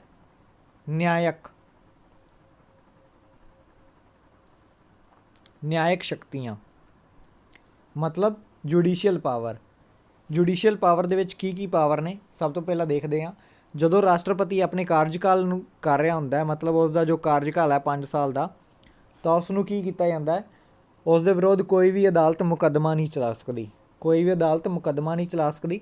ਦੂਸਰਾ ਪੁਆਇੰਟ ਹੈ, ਰਾਸ਼ਟਰਪਤੀ ਕਿਸੇ ਵੀ ਅਪਰਾਧੀ ਦੀ ਸਜ਼ਾ ਨੂੰ ਘਟਾ ਸਕਦਾ ਹੈ ਜਾਂ ਉਸ ਨੂੰ ਬਿਲਕੁਲ ਮਾफ़ ਕਰ ਸਕਦਾ ਹੈ। ਹਾਲਾਂਕਿ ਉਹ ਫਾਂਸੀ ਦੀ ਸਜ਼ਾ ਨੂੰ ਵੀ ਮਾफ़ ਕਰ ਸਕਦਾ ਹੈ। ਠੀਕ ਹੈ, ਠੀਕ ਹੈ, ਜੇਕਰ ਤੀਸਰਾ ਪੁਆਇੰਟ ਹੈ, ਜੇਕਰ ਰਾਸ਼ਟਰਪਤੀ ਨੂੰ ਮਹਿਸੂਸ ਹੁੰਦਾ ਹੈ ਕਿ ਕੋਈ ਵੀ ਇਹੋ ਜਿਹਾ ਮਾਮਲਾ ਹੈ ਜੋ ਸਮਾਜ ਦੇ ਵਿੱਚ ਉੱਠ ਰਿਹਾ ਹੈ ਜਿਸ ਦਾ ਜਨਤਕ ਮਹੱਤਵ ਹੈ ਜਾਂ ਕਾਨੂੰਨੀ ਮਹੱਤਵ ਹੈ, ਤਾਂ ਉਹ ਸੁਪਰੀਮ ਕੋਰਟ ਦੇ ਕੋਲੋਂ ਅਜਿਹੇ ਮਾਮਲੇ ਦੀ ਸਲਾਹ ਲੈ ਸਕਦਾ ਹੈ ਔਰ ਅਜਿਹੀ ਸਲਾਹ ਨੂੰ ਮੰਨਣਾ ਰਾਸ਼ਟਰਪਤੀ ਲਈ ਜ਼ਰੂਰੀ ਨਹੀਂ ਹੈ। ਠੀਕ ਹੈ, ਚੌਥਾ ਹੈ, ਰਾਸ਼ਟਰਪਤੀ ਕੀ ਹੈ, ਸੁਪਰੀਮ ਕੋਰਟ ਦੇ ਜੱਜਾਂ ਦੀ ਨਿਯੁਕਤੀ ਕਰਦਾ ਹੈ ਔਰ ਸੁਪਰੀਮ ਕੋਰਟ ਦਾ ਜੋ ਚੀਫ ਜਸਟਿਸ ਹੈ ਉਸ ਦੀ ਨਿਯੁਕਤੀ ਕਰਦਾ ਹੈ ਔਰ ਇਸ ਦੀ ਸਲਾਹ 'ਤੇ ਹੋਰ ਬਾਕੀ ਜੱਜਾਂ ਦੀ ਸਲਾਹ 'ਤੇ ਕੀ ਹੈ, ਬਾਕੀ ਜੱਜਾਂ ਨੂੰ ਨਿਯੁਕਤ ਕਰਦਾ ਹੈ। ਇਸ ਤੋਂ ਇਲਾਵਾ ਹਾਈ ਕੋਰਟ ਦੇ ਜੱਜਾਂ ਦੀ ਨਿਯੁਕਤੀ ਵੀ ਕਰਦਾ ਹੈ। ਠੀਕ ਹੈ, ਔਰ ਬਾਕੀ ਜੱਜਾਂ ਦੀ ਨਿਯੁਕਤੀ ਜੋ ਹੈ ਚੀਫ ਜਸਟਿਸ ਅਤੇ ਗਵਰਨਰ ਦੀ ਸਲਾਹ ਨਾਲ ਕੀ ਹੈ, ਰਾਸ਼ਟਰਪਤੀ ਦੇ ਦੁਆਰਾ ਹੀ ਹੁੰਦੀ ਹੈ।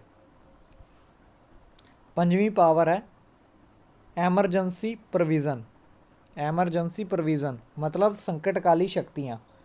ਇਹਦੇ ਵਿੱਚ ਕੀ ਹੈ ਕਿ ਜਦੋਂ ਦੇਸ਼ ਦੇ ਵਿੱਚ ਬਾਹਰਲੀ ਹਮਲੇ ਅਤੇ ਅੰਦਰੂਨੀ ਹਥਿਆਰਬੰਦ ਵਿਦਰੋਹ ਹੋਵੇ ਜਾਂ ਕੋਈ ਗੜਬੜ ਹੋਣ ਦੀ ਸਥਿਤੀ ਪੈਦਾ ਹੋ ਗਈ ਹੋਵੇ ਤਾਂ ਰਾਸ਼ਟਰਪਤੀ ਕੀ ਹੈ, ਦੇਸ਼ ਦੇ ਵਿੱਚ ਐਮਰਜੈਂਸੀ ਘੋਸ਼ਿਤ ਕਰ ਸਕਦਾ ਹੈ। ਠੀਕ ਹੈ, ਹਾਲਾਂਕਿ ਰਾਸ਼ਟਰਪਤੀ ਖੁਦ ਐਮਰਜੈਂਸੀ ਘੋਸ਼ਿਤ ਨਹੀਂ ਕਰਦਾ, ਉਸ ਲਈ ਕੀ ਹੈ, ਮੰਤਰੀ ਪਰਿਸ਼ਦ ਦੀ ਸਲਾਹ ਲੈਣੀ ਜ਼ਰੂਰੀ ਹੈ। ਮੰਤਰੀ ਪਰਿਸ਼ਦ ਦੀ ਸਲਾਹ 'ਤੇ ਹੀ ਐਮਰਜੈਂਸੀ ਜੋ ਹੈ ਘੋਸ਼ਿਤ ਹੁੰਦੀ ਹੈ। ਰਾਸ਼ਟਰਪਤੀ ਦੇ ਕੋਲ 3 ਤਰ੍ਹਾਂ ਦੀਆਂ ਐਮਰਜੈਂਸੀ ਪ੍ਰੋਵੀਜ਼ਨ ਨੇ। ਪਹਿਲੀ ਹੈ ਅੰਡਰ ਆਰਟੀਕਲ 352, ਇਹ ਹੈ ਨੈਸ਼ਨਲ ਐਮਰਜੈਂਸੀ, ਮਤਲਬ ਰਾਸ਼ਟਰੀ ਅਪਾਤਕਾਲ। ਠੀਕ ਹੈ, ਦੂਸਰੀ ਹੈ ਆਰਟੀਕਲ 356 ਅਤੇ 365, ਇਹ ਕੀ ਹੈ, ਸਟੇਟ ਐਮਰਜੈਂਸੀ, ਮਤਲਬ ਜਦੋਂ ਰਾਜ ਦਾ ਸੰਵਿਧਾਨਿਕ ਸੰਕਟ ਜੋ ਖੜਾ ਹੋ ਜਾਵੇ। ਤੀਸਰੀ ਹੈ 360 ਦੇ ਆਰਟੀਕਲ ਅਕੋਰਡਿੰਗ ਫਾਈਨੈਂਸ਼ੀਅਲ ਐਮਰਜੈਂਸੀ, ਮਤਲਬ ਵਿੱਤੀ ਸੰਕਟ। ਠੀਕ ਹੈ, ਸੋ ਰਾਸ਼ਟਰੀ ਸੰਕਟ ਵੇਲੇ ਕੀ ਹੁੰਦਾ ਹੈ, ਅੰਡਰ ਆਰਟੀਕਲ 352 ਜਦੋਂ ਦੇਸ਼ ਦੇ ਉੱਪਰ ਕੋਈ ਹਮਲਾ ਹੋ ਰਿਹਾ ਹੋਵੇ ਜਾਂ ਹਮਲੇ ਹੋਣ ਦੀ ਸੰਭਾਵਨਾ ਹੋਵੇ ਜਾਂ ਹਥਿਆਰਬੰਦ ਵਿਦਰੋਹ ਹੋਵੇ ਤਾਂ ਕੀ ਹੁੰਦਾ, ਦੇਸ਼ ਦੀ ਏਕਤਾ ਅਤੇ ਅਖੰਡਤਾ ਦਾ ਉੱਪਰ ਖਤਰਾ ਪੈਦਾ ਹੋ ਜਾਂਦਾ ਹੈ। ਅਜਿਹੇ ਖਤਰੇ ਨੂੰ ਨਿਪਟਣ ਲਈ ਕੀ ਹੁੰਦਾ ਹੈ ਕਿ ਰਾਸ਼ਟਰਪਤੀ ਨੈਸ਼ਨਲ ਐਮਰਜੈਂਸੀ ਨੂੰ ਘੋਸ਼ਿਤ ਕਰਦਾ ਹੈ। ਇਹ ਜਾਂ ਤਾਂ ਪੂਰੇ ਦੇਸ਼ ਵਿੱਚ ਘੋਸ਼ਿਤ ਕੀਤੀ ਜਾ ਸਕਦੀ ਹੈ ਜਾਂ ਕਿਸੇ ਇੱਕ ਖੇਤਰ ਦੇ ਵਿੱਚ। ਠੀਕ ਹੈ, ਅਜਿਹੇ ਸਮੇਂ ਕੀ ਹੁੰਦਾ ਹੈ ਕਿ ਦੇਸ਼ ਦਾ ਜੋ ਸੰਘੀ ਢਾਂਚਾ ਹੁੰਦਾ ਹੈ ਉਹ ਇਕਾਤਮਕ ਢਾਂਚੇ ਦੇ ਵਿੱਚ ਬਦਲ ਜਾਂਦਾ ਹੈ। ਇਹ ਭਾਰਤੀ ਸੰਵਿਧਾਨ ਦੀ ਇੱਕ ਵਿਸ਼ੇਸ਼ਤਾ ਹੈ ਕਿ ਦੇਸ਼ ਦਾ ਜੋ ਸੰਘੀ ਢਾਂਚਾ ਹੈ ਉਹ ਬਿਨਾਂ ਕਿਸੇ ਕੌਂਸਟੀਟਿਊਸ਼ਨਲ ਅਮੈਂਡਮੈਂਟ ਦੇ ਐਕਟ ਦੇ ਥਰੂ ਜੋ ਹੈ ਇਕਾਤਮਕ ਢਾਂਚੇ ਦੇ ਵਿੱਚ ਬਦਲ ਜਾਂਦਾ ਹੈ। ਠੀਕ ਹੈ, ਇਹ ਜੋ ਹੈ ਨੈਸ਼ਨਲ ਐਮਰਜੈਂਸੀ ਪੀਰੀਅਡ ਹੈ। ਠੀਕ ਹੈ, ਦੇਸ਼ ਦੇ ਵਿੱਚ 1975 ਦੇ ਵਿੱਚ ਜੋ ਹੈ ਨੈਸ਼ਨਲ ਐਮਰਜੈਂਸੀ ਲੱਗੀ ਸੀ ਇੰਦਰਾ ਗਾਂਧੀ ਦੀ ਸਰਕਾਰ ਵੇਲੇ। ਇਸ ਤੋਂ ਬਾਅਦ ਸਟੇਟ ਐਮਰਜੈਂਸੀ ਦੀ ਗੱਲ ਕਰਦੇ ਹਾਂ। ਇਹਦੇ ਵਿੱਚ 2 ਪ੍ਰੋਵੀਜ਼ਨ ਹੁੰਦੇ ਆ, 2 ਆਰਟੀਕਲ ਨੇ, ਆਰਟੀਕਲ 356 ਅਤੇ ਆਰਟੀਕਲ 365। ਠੀਕ ਹੈ, ਇਹਦੇ ਵਿੱਚ ਕੀ ਹੁੰਦਾ ਹੈ, ਜੇਕਰ ਰਾਸ਼ਟਰਪਤੀ ਨੂੰ ਰਾਜਪਾਲ ਰਿਪੋਰਟ ਭੇਜੇ ਜਾਂ ਰਾਸ਼ਟਰਪਤੀ ਨੂੰ ਕਿਸੇ ਹੋਰ ਅਜਿਹੇ ਭਰੋਸੇਮੰਦ ਵਿਅਕਤੀ ਤੋਂ ਜਾਂ ਕਿਸੇ ਸਾਧਨ ਤੋਂ ਸੂਚਨਾ ਮਿਲੇ ਕਿ ਜੋ ਸਟੇਟ ਹੈ ਉਹ ਸੰਵਿਧਾਨ ਦੇ ਅਕੋਰਡਿੰਗ ਕੰਮ ਨਹੀਂ ਕਰ ਰਹੀ ਤਾਂ ਰਾਸ਼ਟਰਪਤੀ ਕੀ ਕਰੇਗਾ, ਉਸ ਰਾਜ ਦੇ ਵਿੱਚ ਸੰਕਟ ਕਾਲ ਦੀ ਘੋਸ਼ਣਾ ਕਰ ਦੇਗਾ। ਅਜਿਹੀ ਘੋਸ਼ਣਾ ਹੋਣ ਤੋਂ ਬਾਅਦ ਕੀ ਹੋਏਗਾ, ਰਾਸ਼ਟਰਪਤੀ ਜੋ ਹੈ ਰਾਜ ਦੀ ਕਾਰਜਪਾਲਿਕਾ ਦੇ ਜੋ ਵੀ ਕੰਮ ਹੋਣਗੇ ਉਸ ਨੂੰ ਆਪਣੇ ਹੱਥ ਲੈ ਲਏਗਾ ਅਤੇ ਜੋ ਸਟੇਟ ਦੀ ਮੰਤਰੀ ਪਰਿਸ਼ਦ ਹੋਏਗੀ, ਮਤਲਬ ਉਸ ਦਾ ਮੁੱਖ ਮੰਤਰੀ ਹੋਏਗਾ ਔਰ ਉਸ ਦੀ ਕੈਬਨਿਟ ਮੰਤਰੀ ਹੋਣਗੇ, ਉਸ ਨੂੰ ਭੰਗ ਕਰ ਦਿੱਤਾ ਜਾਏਗਾ। ਇਸ ਤੋਂ ਇਲਾਵਾ ਰਾਜ ਵਿਧਾਨ ਸਭਾ ਨੂੰ ਭੰਗ ਵੀ ਕੀਤਾ ਜਾ ਸਕਦਾ ਔਰ ਉਸ ਨੂੰ ਸਥਗਿਤ ਵੀ ਕੀਤਾ ਜਾ ਸਕਦਾ। ਔਰ ਅਜਿਹੀ ਸਥਿਤੀ ਵਿੱਚ ਕੀ ਹੁੰਦਾ ਹੈ ਕਿ ਜੋ ਸਟੇਟ ਦਾ ਗਵਰਨਰ ਹੁੰਦਾ ਹੈ ਉਹ ਸਾਰੀਆਂ ਸ਼ਕਤੀਆਂ ਦਾ ਕੀ ਹੈ, ਸੰਚਾਲਨ ਕਰਦਾ ਹੈ ਔਰ ਇਸ ਦੇ ਉੱਪਰ ਕਾਨੂੰਨ ਜੋ ਹੈ ਪਾਰਲੀਮੈਂਟ ਬਣਾ ਸਕਦੀ ਹੈ। ਠੀਕ ਹੈ, ਅਜਿਹਾ ਸ਼ਾਸਨ ਜੋ ਹੈ 6 ਮਹੀਨੇ ਦੇ ਲਈ ਲਗਾਇਆ ਜਾਂਦਾ ਹੈ। 6 ਮਹੀਨੇ ਬਾਅਦ ਕੀ ਹੈ, ਚੋਣਾਂ ਹੋਣੀਆਂ ਜ਼ਰੂਰੀ ਨੇ। ਹਾਲਾਂਕਿ ਪਾਰਲੀਮੈਂਟ ਜੋ ਹੈ ਇਸ ਨੂੰ 6 ਮਹੀਨੇ ਦੇ ਲਈ ਸੋਧ ਕਰਕੇ ਵਧਾ ਸਕਦੀ ਹੈ। ਠੀਕ ਹੈ, ਫਿਰ ਗੱਲ ਕਰਦੇ ਹਾਂ ਵਿੱਤੀ ਸੰਕਟ ਦੀ। ਵਿੱਤੀ ਸੰਕਟ ਜੋ ਹੈ ਉਹ ਅੰਡਰ ਆਰਟੀਕਲ 360 ਦੇ ਅਕੋਰਡਿੰਗ ਲਗਾਇਆ ਜਾਂਦਾ ਹੈ। ਠੀਕ ਹੈ, ਅਜਿਹੀ ਸਥਿਤੀ ਦੇ ਵਿੱਚ ਜਦੋਂ ਦੇਸ਼ ਆਰਥਿਕ ਅਸਥਿਰਤਾ ਦੇ ਮਾਹੌਲ ਦੇ ਵਿੱਚੋਂ ਗੁਜ਼ਰ ਰਿਹਾ ਹੋਵੇ ਤਾਂ ਕੀ ਹੈ, ਰਾਸ਼ਟਰਪਤੀ ਵਿੱਤੀ ਸੰਕਟ ਦੀ ਘੋਸ਼ਣਾ ਕਰਦਾ ਹੈ। ਅਜਿਹੇ ਸਮੇਂ ਕੀ ਹੁੰਦਾ ਹੈ ਕਿ ਸਾਰੇ ਜੋ ਸਰਕਾਰੀ ਕਰਮਚਾਰੀ ਹੁੰਦੇ ਨੇ, ਜਿਨ੍ਹਾਂ ਦੇ ਵਿੱਚ ਸੁਪਰੀਮ ਕੋਰਟ, ਹਾਈ ਕੋਰਟ ਦੇ ਜੱਜ ਵੀ ਇਨਕਲੂਡ ਹੁੰਦੇ ਆ, ਉਹਨਾਂ ਦੀਆਂ ਤਨਖਾਹਾਂ ਅਤੇ ਭੱਤੇ ਕੀ ਹੈ, ਘਟਾ ਦਿੱਤੇ ਜਾਂਦੇ ਆ। ਇਸ ਤੋਂ ਇਲਾਵਾ ਜੋ ਸਟੇਟ ਦੀਆਂ ਵਿਧਾਨ ਸਭਾਵਾਂ ਹੁੰਦੀਆਂ ਨੇ ਉਹ ਵੀ ਬਿੱਲ ਪਾਸ ਕਰਨ ਤੋਂ ਪਹਿਲਾਂ ਜੋ ਧਨ ਬਿੱਲ ਪਾਸ ਕਰਦੀਆਂ ਤਾਂ ਉਹਨਾਂ ਨੂੰ ਕੀ ਹੁੰਦਾ, ਰਾਸ਼ਟਰਪਤੀ ਦੀ ਮਨਜ਼ੂਰੀ ਲਈ ਭੇਜਿਆ ਜਾਂਦਾ। ਠੀਕ ਹੈ, ਭਾਰਤ ਵਿੱਚ ਅਜੇ ਤੱਕ ਇਹੋ ਜਿਹਾ ਕੋਈ ਘੋਸ਼ਣਾ ਨਹੀਂ ਹੋਈ ਹੈ। 1952 ਤੋਂ ਲੈ ਕੇ ਹੁਣ ਤੱਕ ਕੋਈ ਵੀ ਫਾਈਨੈਂਸ਼ੀਅਲ ਐਮਰਜੈਂਸੀ ਨਹੀਂ ਲੱਗੀ ਹੈ। ਠੀਕ ਹੈ, ਪ੍ਰੈਜ਼ੀਡੈਂਟ ਟੌਪਿਕ ਕੰਪਲੀਟ ਹੋ ਚੁੱਕਿਆ। ਹੁਣ ਆਪਾਂ ਗੱਲ ਕਰਦੇ ਹਾਂ ਵਾਈਸ ਪ੍ਰੈਜ਼ੀਡੈਂਟ ਦੀ।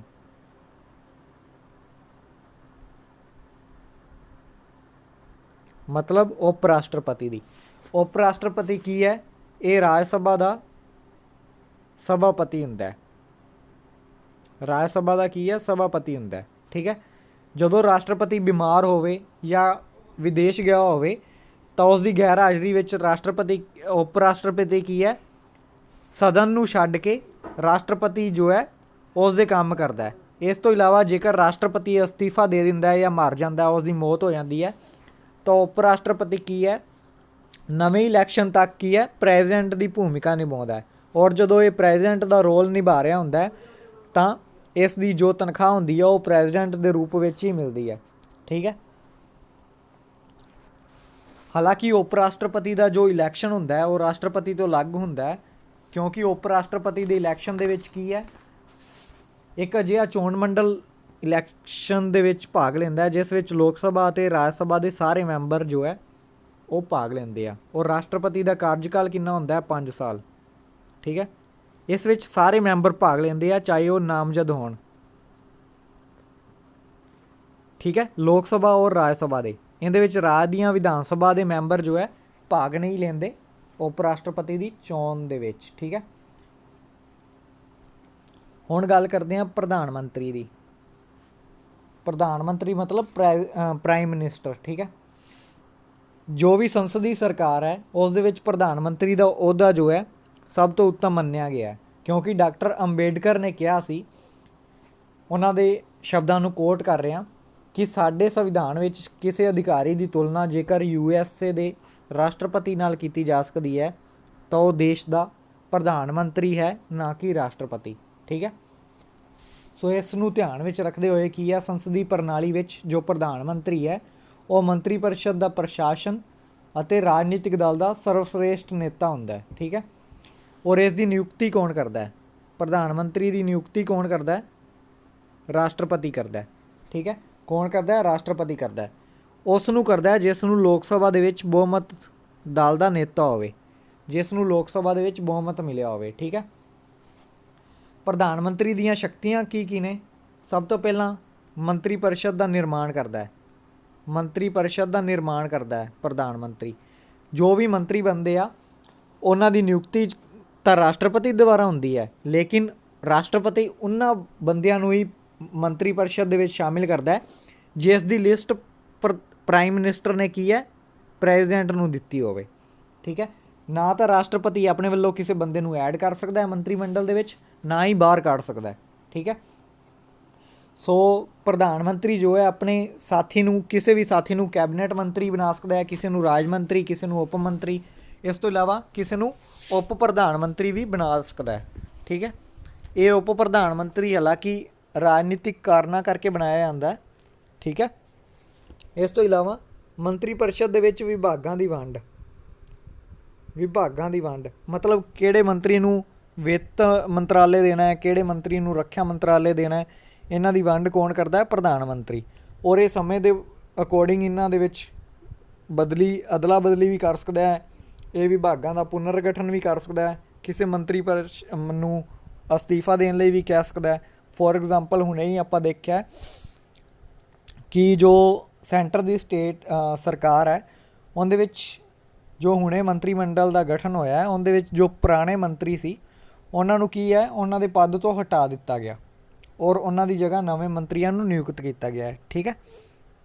ਇਸ ਤੋਂ ਇਲਾਵਾ ਜੋ ਮੰਤਰੀ ਪਰਿਸ਼ਦ ਹੈ ਉਸ ਦਾ ਮੁਖੀ ਕੌਣ ਹੈ? ਪ੍ਰਾਈਮ ਮਿਨਿਸਟਰ ਹੈ। ਠੀਕ ਹੈ। ਮੁਖੀ ਇਸ ਲਈ ਹੈ ਕਿਉਂਕਿ ਇਸ ਦੀ ਜੋ ਬੈਠਕਾਂ ਹੁੰਦੀਆਂ ਮੰਤਰੀ ਮੰਡਲ ਦੀਆਂ, ਉਹਨਾਂ ਦੀ ਪ੍ਰਧਾਨਗੀ ਕੌਣ ਕਰਦਾ ਹੈ? ਪ੍ਰਾਈਮ ਮਿਨਿਸਟਰ ਕਰਦਾ ਹੈ। ਔਰ ਇਹ ਬੈਠਕ ਕਦੋਂ ਹੋਏਗੀ, ਕਿੱਥੇ ਹੋਏਗੀ, ਕੀ ਮਿਤੀ ਹੋਏਗੀ, ਕੀ ਸਮਾਂ ਹੋਏਗਾ, ਇਸ ਨੂੰ ਨਿਸ਼ਚਿਤ ਕੌਣ ਕਰਦਾ ਹੈ? ਪ੍ਰਾਈਮ ਮਿਨਿਸਟਰ ਕਰਦਾ ਹੈ। ਜੇਕਰ ਮੰਤਰੀਆਂ ਦੇ ਵਿੱਚ ਕੋਈ ਘਮਾਸਾਨ ਹੋ ਰਿਹਾ ਜਾਂ ਮਤਭੇਦ ਹੋ ਰਿਹਾ ਤਾਂ ਉਹਨਾਂ ਮਤਭੇਦਾਂ ਨੂੰ ਦੂਰ ਕੌਣ ਕਰਦਾ ਹੈ? ਮਤਲਬ ਉਹਨਾਂ ਦੇ ਵਿੱਚ ਤਾਲਮੇਲ ਕੌਣ ਬਿਠਾਉਂਦਾ? ਪ੍ਰਧਾਨ ਮੰਤਰੀ ਬਿਠਾਉਂਦਾ। ਠੀਕ ਹੈ। ਇਸ ਤੋਂ ਇਲਾਵਾ ਜੋ ਪ੍ਰਧਾਨ ਮੰਤਰੀ ਹੈ ਉਹ ਰਾਸ਼ਟਰਪਤੀ ਅਤੇ ਜੋ CCM ਹੈ ਮਤਲਬ ਸੈਂਟਰ ਕੌਂਸਲ ਆਫ ਮਿਨਿਸਟਰ ਹੈ, ਜੋ ਮੰਤਰੀ ਮੰਡਲ ਹੈ ਉਹਦੇ ਵਿੱਚ ਕੀ ਹੈ, ਇੱਕ ਕੜੀ ਦਾ ਕੰਮ ਕਰਦਾ ਹੈ, ਮਤਲਬ ਵਿਚੋਲੇ ਦਾ ਕੰਮ ਕਰਦਾ ਹੈ। ਜੋ ਵੀ CCM ਨੇ ਨਿਰਣੇ ਲਿਆ, ਕੋਈ ਫੈਸਲਾ ਲਿਆ, ਉਹਨਾਂ ਨਿਰਣਿਆਂ ਨੂੰ ਕੀ ਹੈ, ਰਾਸ਼ਟਰਪਤੀ ਨੂੰ ਦੱਸਦਾ ਹੈ ਕਿ ਅਸੀਂ ਇਹ ਫੈਸਲਾ ਲਿਆ। ਠੀਕ ਹੈ। ਔਰ ਇਸ ਤੋਂ ਇਲਾਵਾ ਜੇਕਰ ਰਾਸ਼ਟਰਪਤੀ ਕੋਈ ਸੂਚਨਾ ਮੰਗਦਾ ਹੈ ਕਿ ਇਹ ਸੂਚਨਾ ਪ੍ਰਦਾਨ ਕੀਤੀ ਜਾਵੇ ਤਾਂ ਉਹ ਸੂਚਨਾ ਕੌਣ ਪ੍ਰਦਾਨ ਕਰਦਾ? ਪ੍ਰਧਾਨ ਮੰਤਰੀ ਪ੍ਰਦਾਨ ਕਰਦਾ ਰਾਸ਼ਟਰਪਤੀ ਨੂੰ। ਠੀਕ ਹੈ। ਇਸ ਤੋਂ ਇਲਾਵਾ ਜੋ PM ਹੈ ਉਹ ਲੋਕ ਸਭਾ ਦਾ ਨੇਤਾ ਹੁੰਦਾ ਹੈ। ਲੋਕ ਸਭਾ ਜੋ ਹੇਠਲਾ ਸਦਨ ਹੈ ਉਸ ਦਾ ਨੇਤਾ ਮੰਨਿਆ ਜਾਂਦਾ ਹੈ, ਕਿਉਂਕਿ ਲੋਕ ਸਭਾ ਦੇ ਵਿੱਚ ਉਸ ਨੂੰ ਬਹੁਮਤ ਪ੍ਰਦਾਨ ਹੁੰਦਾ ਹੈ, ਬਹੁਮਤ ਵਾਲੇ ਦਲ ਦਾ ਨੇਤਾ ਹੁੰਦਾ ਹੈ। ਇਸ ਤੋਂ ਇਲਾਵਾ ਸਰਕਾਰ ਦੀਆਂ ਨੀਤੀਆਂ ਦੀ ਘੋਸ਼ਣਾ ਕਰਦਾ ਹੈ, ਠੀਕ ਹੈ। ਸਪੀਕਰ ਜੋ ਹੈ ਪ੍ਰਧਾਨ ਮੰਤਰੀ ਨਾਲ ਮਿਲ ਕੇ ਸਦਨ ਦਾ ਪ੍ਰੋਗਰਾਮ ਨਿਸ਼ਚਿਤ ਕਰਦਾ ਹੈ, ਠੀਕ ਹੈ। PM ਕੀ ਹੈ, ਸਰਕਾਰ ਦਾ ਮੁਖੀ ਵੀ ਹੁੰਦਾ ਹੈ। ਇਸ ਤੋਂ ਇਲਾਵਾ ਨੀਤੀ ਆਯੋਗ ਦਾ ਜੋ ਹੈ ਚੇਅਰਮੈਨ ਹੁੰਦਾ ਹੈ, ਨੀਤੀ ਆਯੋਗ ਦਾ ਚੇਅਰਮੈਨ ਵੀ ਹੈ। ਨੀਤੀ ਆਯੋਗ ਜਿਸ ਨੂੰ ਪਹਿਲਾਂ ਯੋਜਨਾ ਆਯੋਗ ਕਿਹਾ ਜਾਂਦਾ ਸੀ, ਠੀਕ ਹੈ। ਪ੍ਰਧਾਨ ਮੰਤਰੀ ਜੋ ਹੈ ਆਪਣੀ ਪਾਰਟੀ ਦਾ ਮੁੱਖ ਬੁਲਾਰਾ ਹੁੰਦਾ ਹੈ, ਜਿਵੇਂ ਕਿ ਆਪਾਂ ਦੇਖ ਰਹੇ ਹਾਂ ਕਿ ਹੁਣ ਦੇ ਪ੍ਰਧਾਨ ਮੰਤਰੀ ਨਰਿੰਦਰ ਮੋਦੀ ਜੋ BJP ਉਹਨਾਂ ਦੀ ਪਾਰਟੀ ਹੈ, ਉਹਨਾਂ ਦੇ ਮੁੱਖ ਬੁਲਾਰੇ ਹੀ ਉਹੀ ਨੇ, ਠੀਕ ਹੈ। ਉਹਨਾਂ ਦੇ ਭਾਸ਼ਣ ਸੁਣਨ ਕਰਕੇ ਹੀ ਕਾਫੀ ਲੋਕ ਚਲੇ ਜਾਂਦੇ ਆ, ਕਿਉਂਕਿ ਉਹਨਾਂ ਦੇ ਵਿੱਚ ਇੱਕ ਕੁਆਲਿਟੀ ਹੈ ਕਿ ਉਹ ਲੋਕਾਂ ਨੂੰ ਆਪਣੇ ਵੱਲ ਖਿੱਚ ਲੈਂਦੇ ਆ। ਹਾਲਾਂਕਿ ਇਹੋ ਜਿਹੀ ਕੁਆਲਿਟੀ ਹੋਰ ਜੋ ਵਿਰੋਧੀ ਪਾਰਟੀਆਂ ਦੇ ਨੇਤਾ ਨੇ ਉਹਨਾਂ ਦੇ ਵਿੱਚ ਦੇਖਣ ਨੂੰ ਨਹੀਂ ਮਿਲਦੀ। ਇਹ ਇੱਕ ਤਰ੍ਹਾਂ ਦਾ ਗੁਣ ਹੈ ਕਿ ਆਪਣੇ ਵੱਲ ਲੋਕਾਂ ਨੂੰ ਖਿੱਚਣ ਦਾ ਉਹਨਾਂ ਦੇ ਕੋਲ ਇਹ ਹੁਨਰ ਹੈ, ਠੀਕ ਹੈ। ਇਹ ਕਿਸੇ ਕਿਸੇ ਦੇ ਕੋਲ ਹੁੰਦਾ ਹੈ। ਇਸ ਤੋਂ ਪਹਿਲਾਂ ਵੀ ਜਿੰਨੇ ਪ੍ਰਧਾਨ ਮੰਤਰੀ ਰਹੇ ਆ ਉਹਨਾਂ ਦੇ ਵਿੱਚੋਂ ਵੀ, ਜਿਵੇਂ ਆਪਾਂ ਲਾਲ ਬਹਾਦੁਰ ਸ਼ਾਸਤਰੀ ਨੂੰ ਦੇਖ ਲਈਏ, ਉਹਨਾਂ ਦੇ ਕੋਲ ਵੀ ਇਹ ਗੁਣ ਸੀ, ਠੀਕ ਹੈ। ਉਹਨਾਂ ਦੇ ਕਹਿਣ 'ਤੇ ਹੀ ਜਦੋਂ ਲੋਕਾਂ ਨੇ ਕੀ ਕੀਤਾ ਸੀ, ਇੱਕ ਟਾਈਮ ਦਾ ਖਾਣਾ ਛੱਡ ਦਿੱਤਾ ਸੀ, ਠੀਕ ਹੈ। ਜਦੋਂ ਦੇਸ਼ ਦੇ ਵਿੱਚ ਅੰਨ ਦੀ ਕਮੀ ਹੋ ਰਹੀ ਸੀ ਤਾਂ ਲਾਲ ਬਹਾਦੁਰ ਸ਼ਾਸਤਰੀ ਨੇ ਕਿਹਾ ਸੀ ਕਿ ਸਾਰੇ ਲੋਕ ਇੱਕ ਟਾਈਮ ਦਾ ਭੋਜਨ ਜੋ ਹੈ ਉਹ ਛੱਡ ਦੇਣ, ਤਾਂ ਕਿ ਇਹ ਭੋਜਨ ਦੀ ਜੋ ਅੰਨ ਦੀ ਜੋ ਕਮੀ ਆ ਉਸ ਨਾਲ ਨਿਪਟਿਆ ਜਾ ਸਕੇ। ਤਾਂ ਕੀ ਹੋਇਆ ਕਿ ਲੋਕਾਂ ਨੇ ਆਪਣੀ ਇੱਛਾ ਨਾਲ ਹੀ ਕੀ ਕੀਤਾ, ਉਸ ਮਤਲਬ ਭੋਜਨ ਨੂੰ, ਇੱਕ ਟਾਈਮ ਦੇ ਭੋਜਨ ਨੂੰ ਛੱਡ ਦਿੱਤਾ। ਇਸ ਤੋਂ ਇਲਾਵਾ ਕੀ ਕੀਤਾ, ਜੋ ਪ੍ਰਾਈਵੇਟ ਹੋਟਲ ਸੀ ਉਹਨਾਂ ਨੇ ਵੀ ਕੀ ਕੀਤਾ, ਆਪਣੇ ਹੋਟਲ ਬੰਦ ਕਰਨੇ ਸ਼ੁਰੂ ਕਰ ਦਿੱਤੇ ਸ਼ਾਮ ਦੇ ਵੇਲੇ ਇੱਕ ਟਾਈਮ ਨੂੰ, ਠੀਕ ਹੈ। ਸੋ ਇਹ ਇੱਕ ਤਰ੍ਹਾਂ ਦਾ ਗੁਣ ਹੈ ਕਿ ਆਪਣੇ ਵੱਲ ਲੋਕਾਂ ਨੂੰ ਖਿੱਚ ਲੈਣ ਦਾ, ਠੀਕ ਹੈ। ਸੋ ਹੁਣ ਗੱਲ ਕਰਦੇ ਹਾਂ ਮੰਤਰੀ ਪਰਿਸ਼ਦ ਦੀ।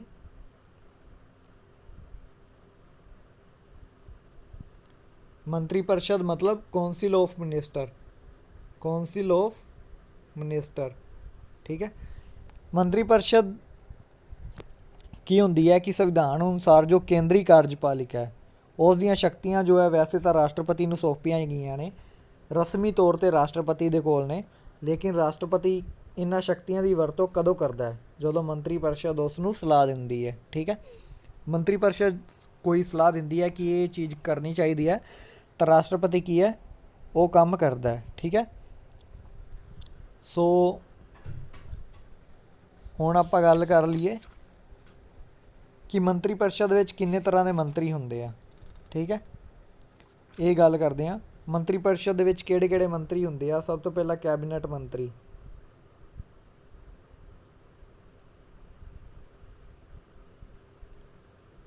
ਕੈਬਨਿਟ ਮੰਤਰੀ ਹੁੰਦੇ ਆ, ਇਹ ਸਭ ਤੋਂ ਉੱਚੇ ਰੈਂਕ ਵਾਲੇ ਮੰਤਰੀ ਹੁੰਦੇ ਨੇ, ਠੀਕ ਹੈ। ਜੋ ਮੰਤਰੀ ਪਰਿਸ਼ਦ ਦੀ ਅੰਤਰਿਮ ਕਮੇਟੀ ਹੁੰਦੀ ਹੈ ਜਿਸ ਨੂੰ ਮੰਤਰੀ ਮੰਡਲ ਕਹਿੰਦੇ ਆ, ਉਸ ਦੇ ਮੈਂਬਰ ਜੋ ਹੈ ਕੈਬਨਿਟ ਮੰਤਰੀ ਹੁੰਦੇ ਨੇ, ਠੀਕ ਹੈ। ਉਸ ਦੇ ਮੈਂਬਰ ਜੋ ਹੈ ਕੈਬਨਿਟ ਮੰਤਰੀ ਹੁੰਦੇ ਆ, ਠੀਕ ਹੈ। ਇਹਨਾਂ ਦੇ ਕੋਲ ਕੀ ਹੁੰਦਾ ਹੈ, ਇੱਕ ਇੱਕ ਵਿਭਾਗ ਹੁੰਦਾ ਹੈ, ਜਿਵੇਂ ਵਿੱਤ ਵਿਭਾਗ ਹੋ ਗਿਆ, ਰੱਖਿਆ ਵਿਭਾਗ ਹੋ ਗਿਆ, ਵਿਦੇਸ਼ ਮੰਤਰਾਲੇ ਹੋ ਗਿਆ, ਇਹ ਸਭ ਕੈਬਨਿਟ ਮੰਤਰੀਆਂ ਕੋਲ ਹੁੰਦੇ ਆ, ਠੀਕ ਹੈ। ਇਸ ਤੋਂ ਬਾਅਦ ਦੂਜੇ ਨੰਬਰ 'ਤੇ ਆਉਂਦੇ ਆ ਰਾਜ ਮੰਤਰੀ। ਰਾਜ ਮੰਤਰੀ ਕੀ ਆ, ਇਹ ਕੈਬਨਿਟ ਪੱਧਰ ਤੋਂ ਹੇਠਾਂ ਵਾਲੇ ਮੰਤਰੀ ਹੁੰਦੇ ਆ, ਠੀਕ ਹੈ, ਜੋ ਕੈਬਨਿਟ ਦੀਆਂ ਬੈਠਕਾਂ ਵਿੱਚ ਭਾਗ ਨਹੀਂ ਲੈਂਦੇ। ਆਮ ਤੌਰ 'ਤੇ ਇਹ ਕੈਬਨਿਟ ਦੀ ਬੈਠਕ ਵਿੱਚ ਭਾਗ ਨਹੀਂ ਲੈਂਦੇ, ਲੇਕਿਨ ਜਦੋਂ ਇਹਨਾਂ ਨੂੰ ਬੁਲਾਇਆ ਜਾਂਦਾ ਹੈ ਤਾਂ ਇਹ ਕੀ ਕਰਦੇ ਆ, ਕੈਬਨਿਟ ਦੀ ਬੈਠਕ ਵਿੱਚ ਭਾਗ ਲੈ ਸਕਦੇ ਆ। ਇਹਨਾਂ ਨੂੰ ਆਮ ਤੌਰ 'ਤੇ ਕੈਬਨਿਟ ਮੰਤਰੀਆਂ ਦੀ ਸਹਾਇਤਾ ਦੇ ਲਈ ਕੀ ਹੈ, ਨਿਯੁਕਤ ਕੀਤਾ ਜਾਂਦਾ ਹੈ।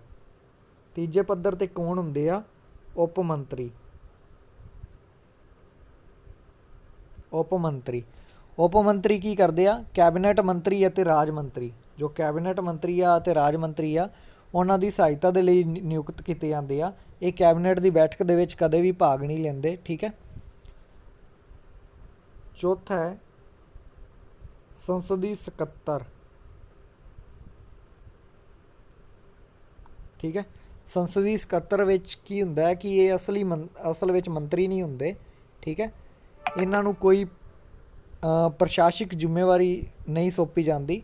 ਇਹਨਾਂ ਦਾ ਮੁੱਖ ਕੰਮ ਕੀ ਹੈ, ਮਹੱਤਵਪੂਰਨ ਜੋ ਵਿਭਾਗ ਨੇ, ਜਿਵੇਂ ਰੱਖਿਆ ਵਿਭਾਗ ਹੈ, ਵਿਦੇਸ਼ ਵਿਭਾਗ ਹੈ, ਗ੍ਰਹਿ ਮੰਤਰਾਲੇ ਹੈ, ਇਹਨਾਂ ਵਿਭਾਗਾਂ ਦੇ ਜੋ ਮੰਤਰੀ ਹੈ ਇਹਨਾਂ ਦੇ ਵਿੱਚ ਆਪਸੀ ਤਾਲਮੇਲ ਜੋ ਹੈ ਬਿਠਾ ਕੇ ਰੱਖਣਾ, ਇਹ ਕੰਮ ਜੋ ਹੈ ਸੰਸਦੀ ਮੰਤਰੀਆਂ ਦਾ ਹੁੰਦਾ ਹੈ।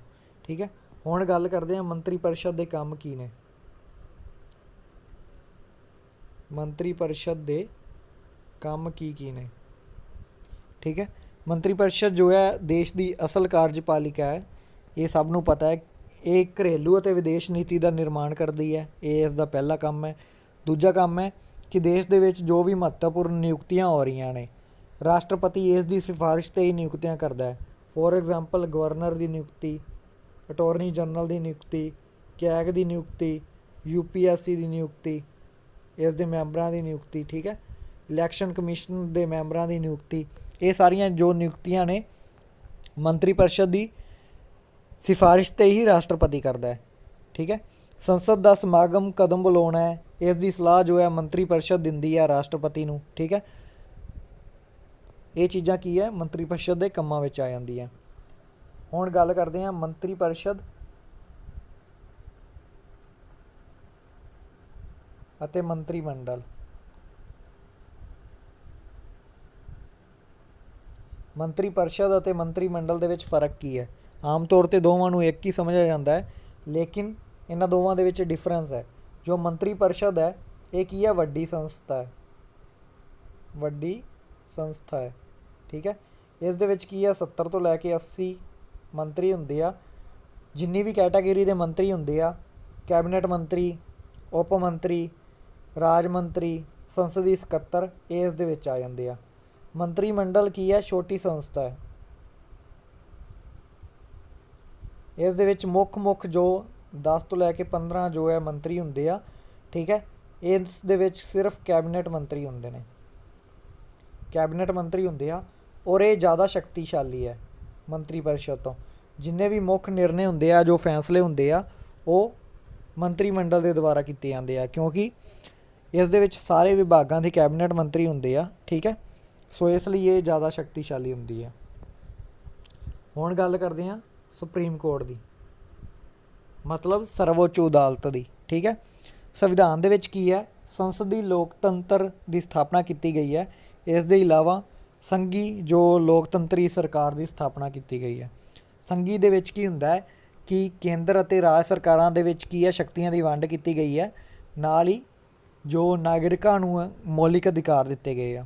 ਸੋ ਕੀ ਹੁੰਦਾ ਹੈ ਕਿ ਸੰਵਿਧਾਨ ਅਨੁਸਾਰ ਜੋ ਸੰਘੀ ਪ੍ਰਣਾਲੀ ਦੀ ਸਥਾਪਨਾ ਕੀਤੀ ਗਈ ਹੈ, ਉਸ ਦੇ ਵਿੱਚ ਕੀ ਹੈ ਕੇਂਦਰ ਅਤੇ ਰਾਜਾਂ ਦੇ ਵਿੱਚ ਸ਼ਕਤੀਆਂ ਦੀ ਵੰਡ ਕੀਤੀ ਗਈ ਹੈ, ਜੋ ਸੰਵਿਧਾਨ ਦੇ ਵਿੱਚ ਸਪਸ਼ਟ ਹੈ। ਲੇਕਿਨ ਫਿਰ ਵੀ ਕੀ ਹੁੰਦਾ ਹੈ ਕਿ ਕਈ ਵਾਰੀ ਇਹਨਾਂ ਸ਼ਕਤੀਆਂ ਨੂੰ ਲੈ ਕੇ ਆਪਸ ਦੇ ਵਿੱਚ ਕੀ ਹੈ ਝਗੜੇ ਉਤਪੰਨ ਹੁੰਦੇ ਆ। ਅਜਿਹੇ ਝਗੜਿਆਂ ਦਾ ਨਿਪਟਾਰਾ ਕੌਣ ਕਰਦਾ ਹੈ, ਸੁਪਰੀਮ ਕੋਰਟ ਕਰਦਾ ਹੈ। ਇਸ ਤੋਂ ਇਲਾਵਾ ਫੰਡਾਮੈਂਟਲ ਰਾਈਟ ਦਿੱਤੇ ਗਏ ਆ, ਫੰਡਾਮੈਂਟਲ ਰਾਈਟ ਵੋਇਲੇਟ ਹੁੰਦੇ ਆ ਤਾਂ ਇਸ ਦਾ ਰੱਖਿਆ ਕੌਣ ਕਰਦੀ ਹੈ, ਸੁਪਰੀਮ ਕੋਰਟ ਕਰਦੀ ਹੈ। ਠੀਕ ਹੈ, ਨਿਆਂਪਾਲਿਕਾ ਦੀ ਸੁਤੰਤਰਤਾ ਜ਼ਰੂਰੀ ਹੈ, ਕਿਉਂਕਿ ਜੇਕਰ ਨਿਆਂਪਾਲਿਕਾ ਸੁਤੰਤਰ ਹੋਏਗੀ ਤਾਂ ਹੀ ਕੀ ਹੋਏਗਾ, ਫੈਸਲੇ ਜੋ ਹੈ ਬਿਨਾਂ ਪੱਖਪਾਤ ਦੇ ਹੋਣਗੇ। ਠੀਕ ਹੈ, ਇਸ ਲਈ ਜ਼ਰੂਰੀ ਹੈ ਕਿ ਜੋ ਨਿਆਂਪਾਲਿਕਾ ਹੈ ਉਸ ਨੂੰ ਕਾਰਜਪਾਲਿਕਾ ਅਤੇ ਵਿਧਾਨਪਾਲਿਕਾ ਦੋਨਾਂ ਤੋਂ ਕੀ ਹੈ ਸੁਤੰਤਰ ਰੱਖਿਆ ਜਾਵੇ। ਠੀਕ ਹੈ, ਮਤਲਬ ਜੋ ਸੈਪਰੇਸ਼ਨ ਆਫ ਪਾਵਰ ਹੈ ਉਹ ਅਲੱਗ-ਅਲੱਗ ਰਵੇ ਸਭ ਦੇ ਕੋਲ। ਠੀਕ ਹੈ, ਸੁਪਰੀਮ ਕੋਰਟ ਦੇ ਸੰਗਠਨ ਦੀ ਗੱਲ ਕਰ ਲਈਏ। ਸੁਪਰੀਮ ਕੋਰਟ ਦਾ ਸੰਗਠਨ ਕਿਸ ਤਰ੍ਹਾਂ ਦਾ ਹੈ, ਤਾਂ ਇਹਦੇ ਵਿੱਚ ਕੀ ਹੈ, ਇਕਹਿਰੀ ਨਿਆਂਪਾਲਿਕਾ ਹੈ। ਠੀਕ ਹੈ, ਸਭ ਤੋਂ ਉੱਪਰ ਕੀ ਹੈ ਸੁਪਰੀਮ ਕੋਰਟ ਹੈ, ਫਿਰ ਕੀ ਹੈ ਹਾਈ ਕੋਰਟ ਹੈ, ਔਰ ਡਿਸਟ੍ਰਿਕਟ ਕੋਰਟ ਹੈ, ਮਤਲਬ ਲੋਅਰ ਕੋਰਟ ਹੈ। ਜੋ ਵੀ ਸੁਪਰੀਮ ਕੋਰਟ ਦੇ ਫੈਸਲੇ ਹੋਣਗੇ ਉਹ ਹਾਈ ਕੋਰਟ ਅਤੇ ਡਿਸਟ੍ਰਿਕਟ ਕੋਰਟ ਦੇ ਲਈ ਕੀ ਹੈ ਮੰਨਣਯੋਗ ਹੋਣਗੇ। ਠੀਕ ਹੈ, ਸੁਪਰੀਮ ਕੋਰਟ ਦੇ ਫੈਸਲੇ ਕੀ ਹੈ ਅੰਤਿਮ ਫੈਸਲੇ ਹੋਣਗੇ, ਇਹਨਾਂ ਦੇ ਵਿਰੁੱਧ ਕਿਸੇ ਵੀ ਪਾਸੇ ਅਪੀਲ ਨਹੀਂ ਕੀਤੀ ਜਾ ਸਕਦੀ। ਸੁਪਰੀਮ ਕੋਰਟ ਦੇ ਵਿੱਚ ਕਿੰਨੇ ਜੱਜ ਨੇ, 35 ਜੱਜ ਨੇ। ਠੀਕ ਹੈ, ਜਿਸ ਵਿੱਚ ਇੱਕ CJI ਹੈ, ਮਤਲਬ ਚੀਫ ਜਸਟਿਸ ਆਫ ਇੰਡੀਆ ਹੈ, ਔਰ 34 ਹੋਰ ਜੱਜ ਨੇ। ਠੀਕ ਹੈ, ਟੋਟਲ 35 ਜੱਜ ਨੇ। ਠੀਕ ਹੈ, ਸੁਪਰੀਮ ਕੋਰਟ ਦੇ ਜੱਜ ਬਣਨ ਲਈ ਕੀ ਯੋਗਤਾਵਾਂ ਹੋਣੀਆਂ ਚਾਹੀਦੀਆਂ। ਪਹਿਲੀ ਹੈ ਇੰਡੀਅਨ ਸਿਟੀਜ਼ਨ ਹੋਵੇ, ਮਤਲਬ ਭਾਰਤੀ ਨਾਗਰਿਕ ਹੋਵੇ। ਠੀਕ ਹੈ, ਇਸ ਤੋਂ ਇਲਾਵਾ 5 ਸਾਲ ਜੋ ਹੈ ਕਿਸੇ ਹਾਈ ਕੋਰਟ ਦੇ ਵਿੱਚ ਜੱਜ ਰਿਹਾ ਹੋਵੇ। 5 ਸਾਲ ਕੀ ਹੈ ਕਿਸੇ ਹਾਈ ਕੋਰਟ ਦੇ ਵਿੱਚ ਜੱਜ ਰਿਹਾ ਹੋਵੇ, ਇਹ ਦੂਸਰੀ ਯੋਗਤਾ ਹੈ। ਤੀਸਰੀ ਕੀ ਹੈ, ਉਹ ਜੇਕਰ ਜੱਜ ਨਹੀਂ ਰਿਹਾ ਤਾਂ ਉਸ ਨੂੰ ਕਿਸੇ ਹਾਈ ਕੋਰਟ ਦੇ ਵਿੱਚ 10 ਸਾਲ ਐਡਵੋਕੇਟ ਜੋ ਹੈ ਉਹ ਰਿਹਾ ਹੋਵੇ, ਮਤਲਬ 10 ਸਾਲ ਜੋ ਹੈ ਵਕਾਲਤ ਕਰਨ ਦਾ ਅਨੁਭਵ ਹੋਵੇ। ਚੌਥੀ ਕੰਡੀਸ਼ਨ ਹੈ ਉਹ ਪ੍ਰੈਜ਼ੀਡੈਂਟ ਦੀ ਨਜ਼ਰ ਦੇ ਵਿੱਚ ਕੀ ਹੈ ਕਾਨੂੰਨੀ ਮਾਹਿਰ ਹੋਵੇ। ਠੀਕ ਹੈ, ਕੀ ਕੰਡੀਸ਼ਨਾਂ ਨੇ, ਯੋਗਤਾਵਾਂ ਨੇ, ਭਾਰਤੀ ਨਾਗਰਿਕ ਹੋਵੇ, 5 ਸਾਲ ਹਾਈ ਕੋਰਟ ਦਾ ਜੱਜ ਰਿਹਾ ਹੋਵੇ, ਅਦਰਵਾਈਜ਼ 5 ਸਾਲ ਹਾਈ ਕੋਰਟ ਦਾ ਜੱਜ ਨਹੀਂ ਹੈ ਤਾਂ 10 ਸਾਲ ਐਡਵੋਕੇਟ ਰਿਹਾ ਹੋਵੇ ਹਾਈ ਕੋਰਟ ਦੇ ਵਿੱਚ, ਜਾਂ ਪ੍ਰੈਜ਼ੀਡੈਂਟ ਦੀ ਨਜ਼ਰ ਦੇ ਵਿੱਚ ਕੀ ਹੈ ਕਾਨੂੰਨੀ ਮਾਹਿਰ ਹੋਵੇ। ਔਰ ਸੁਪਰੀਮ ਕੋਰਟ ਦੇ ਜੱਜ ਜੋ ਹੈ 65 ਸਾਲ ਦੀ ਉਮਰ ਤੱਕ ਕੀ ਹੈ ਆਪਣੇ ਕਾਰਜਕਾਲ ਤੱਕ ਰਹਿ ਸਕਦੇ ਆ। ਠੀਕ ਹੈ, ਜੱਜਾਂ ਨੂੰ ਕਾਰਜਕਾਲ ਤੋਂ ਪਹਿਲਾਂ ਵੀ ਸੁਪਰੀਮ ਕੋਰਟ ਦੇ ਜੱਜਾਂ ਨੂੰ ਹਟਾਇਆ ਜਾ ਸਕਦਾ ਹੈ ਸੰਸਦ ਦੇ ਦੁਆਰਾ 2/3 ਬਹੁਮਤ ਜੋ ਹੈ ਪਾਸ ਕਰਕੇ। ਠੀਕ ਹੈ, ਔਰ ਇਹਨਾਂ ਦੀ ਜੋ ਤਨਖਾਹ ਹੈ ਉਹ ਕਿੰਨੀ ਹੈ, ਸੁਪਰੀਮ ਕੋਰਟ ਦੇ ਜੋ ਜੱਜ ਨੇ ਉਹਨਾਂ ਦੀ ਤਨਖਾਹ ਹੈ 2.5 ਲੱਖ ਰੁਪਏ, 2.5 ਲੱਖ ਰੁਪਏ। ਔਰ ਜੋ ਸੁਪਰੀਮ ਕੋਰਟ ਦੇ ਚੀਫ ਜਸਟਿਸ ਨੇ ਉਹਨਾਂ ਦੀ ਤਨਖਾਹ ਹੈ 2,80,000। ਠੀਕ ਹੈ, 2,80,000 ਚੀਫ ਜਸਟਿਸ ਦੀ 2,80,000 ਹੈ, ਔਰ ਜੋ ਬਾਕੀ 34 ਜੱਜ ਨੇ ਉਹਨਾਂ ਦੀ 2.5 ਲੱਖ ਰੁਪਏ ਪ੍ਰਤੀ ਮਹੀਨਾ ਤਨਖਾਹ ਹੈ। ਠੀਕ ਹੈ, ਇਹਨਾਂ ਦੀ ਤਨਖਾਹ ਨੂੰ ਇਹਨਾਂ ਦੇ ਕਾਰਜਕਾਲ ਦੇ ਵਿੱਚ ਕੀ ਹੈ ਘਟਾਇਆ ਨਹੀਂ ਜਾ ਸਕਦਾ। ਓਕੇ, ਸੁਪਰੀਮ ਕੋਰਟ ਦੀਆਂ ਕੁਝ ਸ਼ਕਤੀਆਂ ਨੇ ਉਹਨਾਂ ਦੇ ਬਾਰੇ ਆਪਾਂ ਗੱਲ ਕਰ ਲੈਂਦੇ ਹਾਂ। ਸਭ ਤੋਂ ਪਹਿਲੀ ਸ਼ਕਤੀ ਕੀ ਹੈ, ਮੁੱਢਲਾ ਅਧਿਕਾਰ ਖੇਤਰ। ਮੁੱਢਲਾ ਅਧਿਕਾਰ ਖੇਤਰ। ਠੀਕ ਹੈ, ਮਤਲਬ ਜੋ ਇਸ ਦਾ ਬੇਸਿਕ ਅਧਿਕਾਰ ਹੈ ਉਸ ਦੇ ਵਿੱਚ ਕੀ ਹੈ, ਇਹਦੇ ਵਿੱਚ ਕੀ ਹੁੰਦਾ ਹੈ ਕਿ ਜਿਹੜੇ ਮੁਕੱਦਮੇ ਸਿੱਧਾ ਡਾਇਰੈਕਟ ਸੁਪਰੀਮ ਕੋਰਟ ਦੇ ਵਿੱਚ ਪੇਸ਼ ਕੀਤੇ ਜਾਣ ਉਹ ਇਸ ਦੇ ਮੁੱਢਲੇ ਅਧਿਕਾਰ ਖੇਤਰ ਵਿੱਚ ਆ ਜਾਂਦੇ ਆ। ਠੀਕ ਹੈ, ਮੁੱਢਲੇ ਅਧਿਕਾਰ ਖੇਤਰ ਵਿੱਚ ਕੀ ਹੁੰਦਾ ਹੈ ਕਿ ਅਜਿਹੇ ਮਾਮਲੇ ਜੋ ਸਿੱਧਾ ਸੁਪਰੀਮ ਕੋਰਟ ਵਿੱਚ ਲਿਆਏ ਜਾ ਸਕਦੇ ਆ, ਇਸ ਲਈ ਕੀ ਹੈ ਇਸ ਨੂੰ ਮੁੱਢਲਾ ਅਧਿਕਾਰ ਖੇਤਰ ਕਿਹਾ ਜਾਂਦਾ ਹੈ, ਕਿਉਂਕਿ ਕੋਈ ਵੀ ਹੋਰ ਅਦਾਲਤ ਇਸ ਦੇ ਉੱਪਰ ਕੀ ਹੈ ਇਹਨਾਂ ਮੁਕੱਦਮਿਆਂ ਦੀ ਸੁਣਵਾਈ ਨਹੀਂ ਕਰ ਸਕਦੀ। ਠੀਕ ਹੈ, ਉਹ ਕਿਹੜੇ ਕਿਹੜੇ ਮੁਕੱਦਮੇ ਨੇ, ਜੇਕਰ ਭਾਰਤ ਸਰਕਾਰ ਇੱਕ ਪਾਸੇ, ਮਤਲਬ ਜੋ ਸੈਂਟਰ ਗਵਰਨਮੈਂਟ ਹੈ ਉਹ ਇੱਕ ਪਾਸੇ ਹੋਵੇ ਅਤੇ ਇੱਕ ਜਾਂ ਇੱਕ ਤੋਂ ਵੱਧ ਜੋ ਸਟੇਟ ਹੈ ਉਹ ਇੱਕ ਪਾਸੇ ਹੋਵੇ, ਮਤਲਬ ਸੈਂਟਰ ਦੇ ਵਿੱਚ ਉਹ ਸਟੇਟ ਦੇ ਵਿੱਚ ਕੀ ਹੈ ਕੋਈ ਝਗੜਾ ਹੋ ਗਿਆ ਹੋਵੇ ਤਾਂ ਉਸ ਦਾ ਫੈਸਲਾ ਕੀ ਹੈ ਮੁੱਢਲਾ ਅਧਿਕਾਰ ਖੇਤਰ ਦੇ ਵਿੱਚ ਆ ਜਾਂਦਾ ਹੈ। ਜੇਕਰ ਸੈਂਟਰ ਗਵਰਨਮੈਂਟ ਔਰ ਪਲੱਸ ਕੁਝ ਸਟੇਟਾਂ ਇੱਕ ਪਾਸੇ ਔਰ ਇੱਕ ਸਟੇਟ ਇੱਕ ਪਾਸੇ ਜਾਂ ਪਲੱਸ ਕੋਈ ਹੋਰ ਸਟੇਟ ਨਾਲ ਮਿਲੀਆਂ ਹੋਣ, ਇਹਨਾਂ ਦੇ ਵਿੱਚ ਕੀ ਹੈ ਝਗੜਾ ਹੋ ਗਿਆ ਹੋਵੇ, ਕੀ ਹੈ ਅਜਿਹੇ ਫੈਸਲੇ ਵੀ ਕੀ ਹੈ ਮੁੱਢਲੇ ਅਧਿਕਾਰ ਖੇਤਰ ਵਿੱਚ ਆ ਜਾਂਦੇ ਆ। ਠੀਕ ਹੈ, ਇਸ ਤੋਂ ਇਲਾਵਾ ਜੇਕਰ ਇੱਕ ਸਟੇਟ ਔਰ ਦੂਜੀ ਸਟੇਟ ਦੇ ਵਿੱਚ ਕੋਈ ਝਗੜਾ ਹੋ ਗਿਆ ਹੋਵੇ ਤਾਂ ਇਹਨਾਂ ਦੇ ਫੈਸਲੇ ਵੀ ਕੀ ਹੈ ਮੁੱਢਲੇ ਅਧਿਕਾਰ ਖੇਤਰ ਵਿੱਚ ਆਉਂਦੇ ਆ। ਜੇਕਰ ਪ੍ਰੈਜ਼ੀਡੈਂਟ ਮਤਲਬ ਰਾਸ਼ਟਰਪਤੀ ਅਤੇ ਵਾਈਸ ਪ੍ਰੈਜ਼ੀਡੈਂਟ ਦੇ ਜੋ ਇਲੈਕਸ਼ਨ ਹੈ ਉਹਨਾਂ ਸੰਬੰਧੀ ਚੋਣ ਨੂੰ ਲੈ ਕੇ ਕੋਈ ਗੜਬੜੀ ਹੋਈ ਹੋਵੇ ਤਾਂ ਉਹ ਵੀ ਸੁਪਰੀਮ ਕੋਰਟ ਹੀ ਸੁਣਵਾਈ ਕਰਦਾ ਹੈ। ਠੀਕ ਹੈ, ਇਸ ਤੋਂ ਇਲਾਵਾ ਜੇਕਰ ਕਿਸੇ ਦੇ ਫੰਡਾਮੈਂਟਲ ਰਾਈਟ ਵੋਇਲੇਟ ਹੁੰਦੇ ਆ ਤਾਂ ਉਹ ਵੀ ਸਿੱਧਾ ਕੀ ਹੈ ਸੁਪਰੀਮ ਕੋਰਟ ਵਿੱਚ ਜਾ ਸਕਦਾ ਹੈ, ਹਾਲਾਂਕਿ ਉਹ ਹਾਈ ਕੋਰਟ ਦੇ ਵਿੱਚ ਵੀ ਜਾ ਸਕਦਾ। ਠੀਕ ਹੈ, ਦੂਸਰਾ ਖੇਤਰ ਹੈ ਅਪੀਲੀ ਅਧਿਕਾਰ ਖੇਤਰ। ਅਪੀਲੀ ਅਧਿਕਾਰ ਖੇਤਰ ਮਤਲਬ ਕੀ ਹੈ ਅਪੀਲ ਕਰਨਾ। ਅਪੀਲ ਕਦੋਂ ਕੀਤੀ ਜਾਂਦੀ ਹੈ, ਜੇਕਰ ਕਿਸੇ ਵਿਅਕਤੀ ਨੂੰ ਲੱਗਦਾ ਹੈ ਕਿ ਹਾਈ ਕੋਰਟ ਨੇ ਉਸ ਦਾ ਜੋ ਕੇਸ ਹੈ ਉਸ ਦਾ ਫੈਸਲਾ ਸਹੀ ਨਹੀਂ ਦਿੱਤਾ ਤਾਂ ਉਹ ਕੀ ਕਰਦਾ ਸੁਪਰੀਮ ਕੋਰਟ ਦੇ ਵਿੱਚ ਜਾ ਕੇ ਕੇਸ ਫਾਈਲ ਕਰ ਦਿੰਦਾ। ਠੀਕ ਹੈ, ਸੁਪਰੀਮ ਕੋਰਟ ਨੂੰ ਅਧਿਕਾਰ ਹੈ ਕਿ ਉਹ ਹਾਈ ਕੋਰਟ ਦੇ ਮਾਮਲਿਆਂ ਦੇ ਵਿਰੁੱਧ ਕੀ ਹੈ ਅਪੀਲ ਜੋ ਹੈ ਸੁਣਵਾਈ ਕਰ ਸਕੇ। ਔਰ ਇਹ 3 ਤਰ੍ਹਾਂ ਦੀ ਅਪੀਲ ਹੋ ਸਕਦੀ ਹੈ, ਸੰਵਿਧਾਨਿਕ ਮਾਮਲਿਆਂ ਸੰਬੰਧੀ ਅਪੀਲ, ਦੀਵਾਨੀ ਮਾਮਲਿਆਂ ਸੰਬੰਧੀ ਅਤੇ ਫੌਜਦਾਰੀ ਮਾਮਲਿਆਂ ਸੰਬੰਧੀ। ਇਹ ਕੀ ਹੈ 3 ਤਰ੍ਹਾਂ ਦੀ ਅਪੀਲ ਹੋ ਸਕਦੀ ਹੈ। ਤੀਸਰਾ ਅਧਿਕਾਰ ਖੇਤਰ ਕਿਹੜਾ ਹੈ, ਉਹ ਹੈ ਸਲਾਹਕਾਰੀ ਸ਼ਕਤੀ। ਸਲਾਹਕਾਰੀ ਸ਼ਕਤੀ ਮਤਲਬ ਐਡਵਾਈਸ ਦੇਣ ਵਾਲੀ ਸ਼ਕਤੀ। ਠੀਕ ਹੈ, ਜੇਕਰ ਰਾਸ਼ਟਰਪਤੀ ਨੂੰ ਲੱਗਦਾ ਹੈ ਕਿ ਕੋਈ ਵੀ ਕਾਨੂੰਨੀ ਮਾਮਲਾ ਜਾਂ ਸੰਵਿਧਾਨਿਕ ਮਾਮਲਾ ਹੈ ਤਾਂ ਰਾਸ਼ਟਰਪਤੀ ਕੀ ਹੈ ਅਜਿਹੇ ਮਾਮਲੇ ਦੇ ਲਈ ਸੁਪਰੀਮ ਕੋਰਟ ਤੋਂ ਸਲਾਹ ਲੈ ਸਕਦਾ ਹੈ। ਔਰ ਇਹ ਮਾਮਲੇ ਦੇ ਲਈ ਸਲਾਹਕਾਰੀ ਮਾਮਲੇ ਦੇ ਲਈ 5 ਜੱਜਾਂ ਦੀ ਬੈਂਚ ਬੈਠਦੀ ਹੈ ਔਰ ਅਜਿਹੀ ਸਲਾਹ ਹਾਲਾਂਕਿ ਰਾਸ਼ਟਰਪਤੀ ਦੇ ਲਈ ਮੰਨਣੀ ਜ਼ਰੂਰੀ ਨਹੀਂ ਹੈ। ਠੀਕ ਹੈ, ਚੌਥੀ ਸ਼ਕਤੀ ਕਿਹੜੀ ਹੈ, ਅਭਿਲੇਖ ਅਦਾਲਤ, ਅਭਿਲੇਖ ਅਦਾਲਤ, ਕੋਰਟ ਆਫ ਰਿਕਾਰਡ ਕਹਿੰਦੇ ਆ ਇਹਨੂੰ ਇੰਗਲਿਸ਼ ਵਿੱਚ, ਕੋਰਟ ਆਫ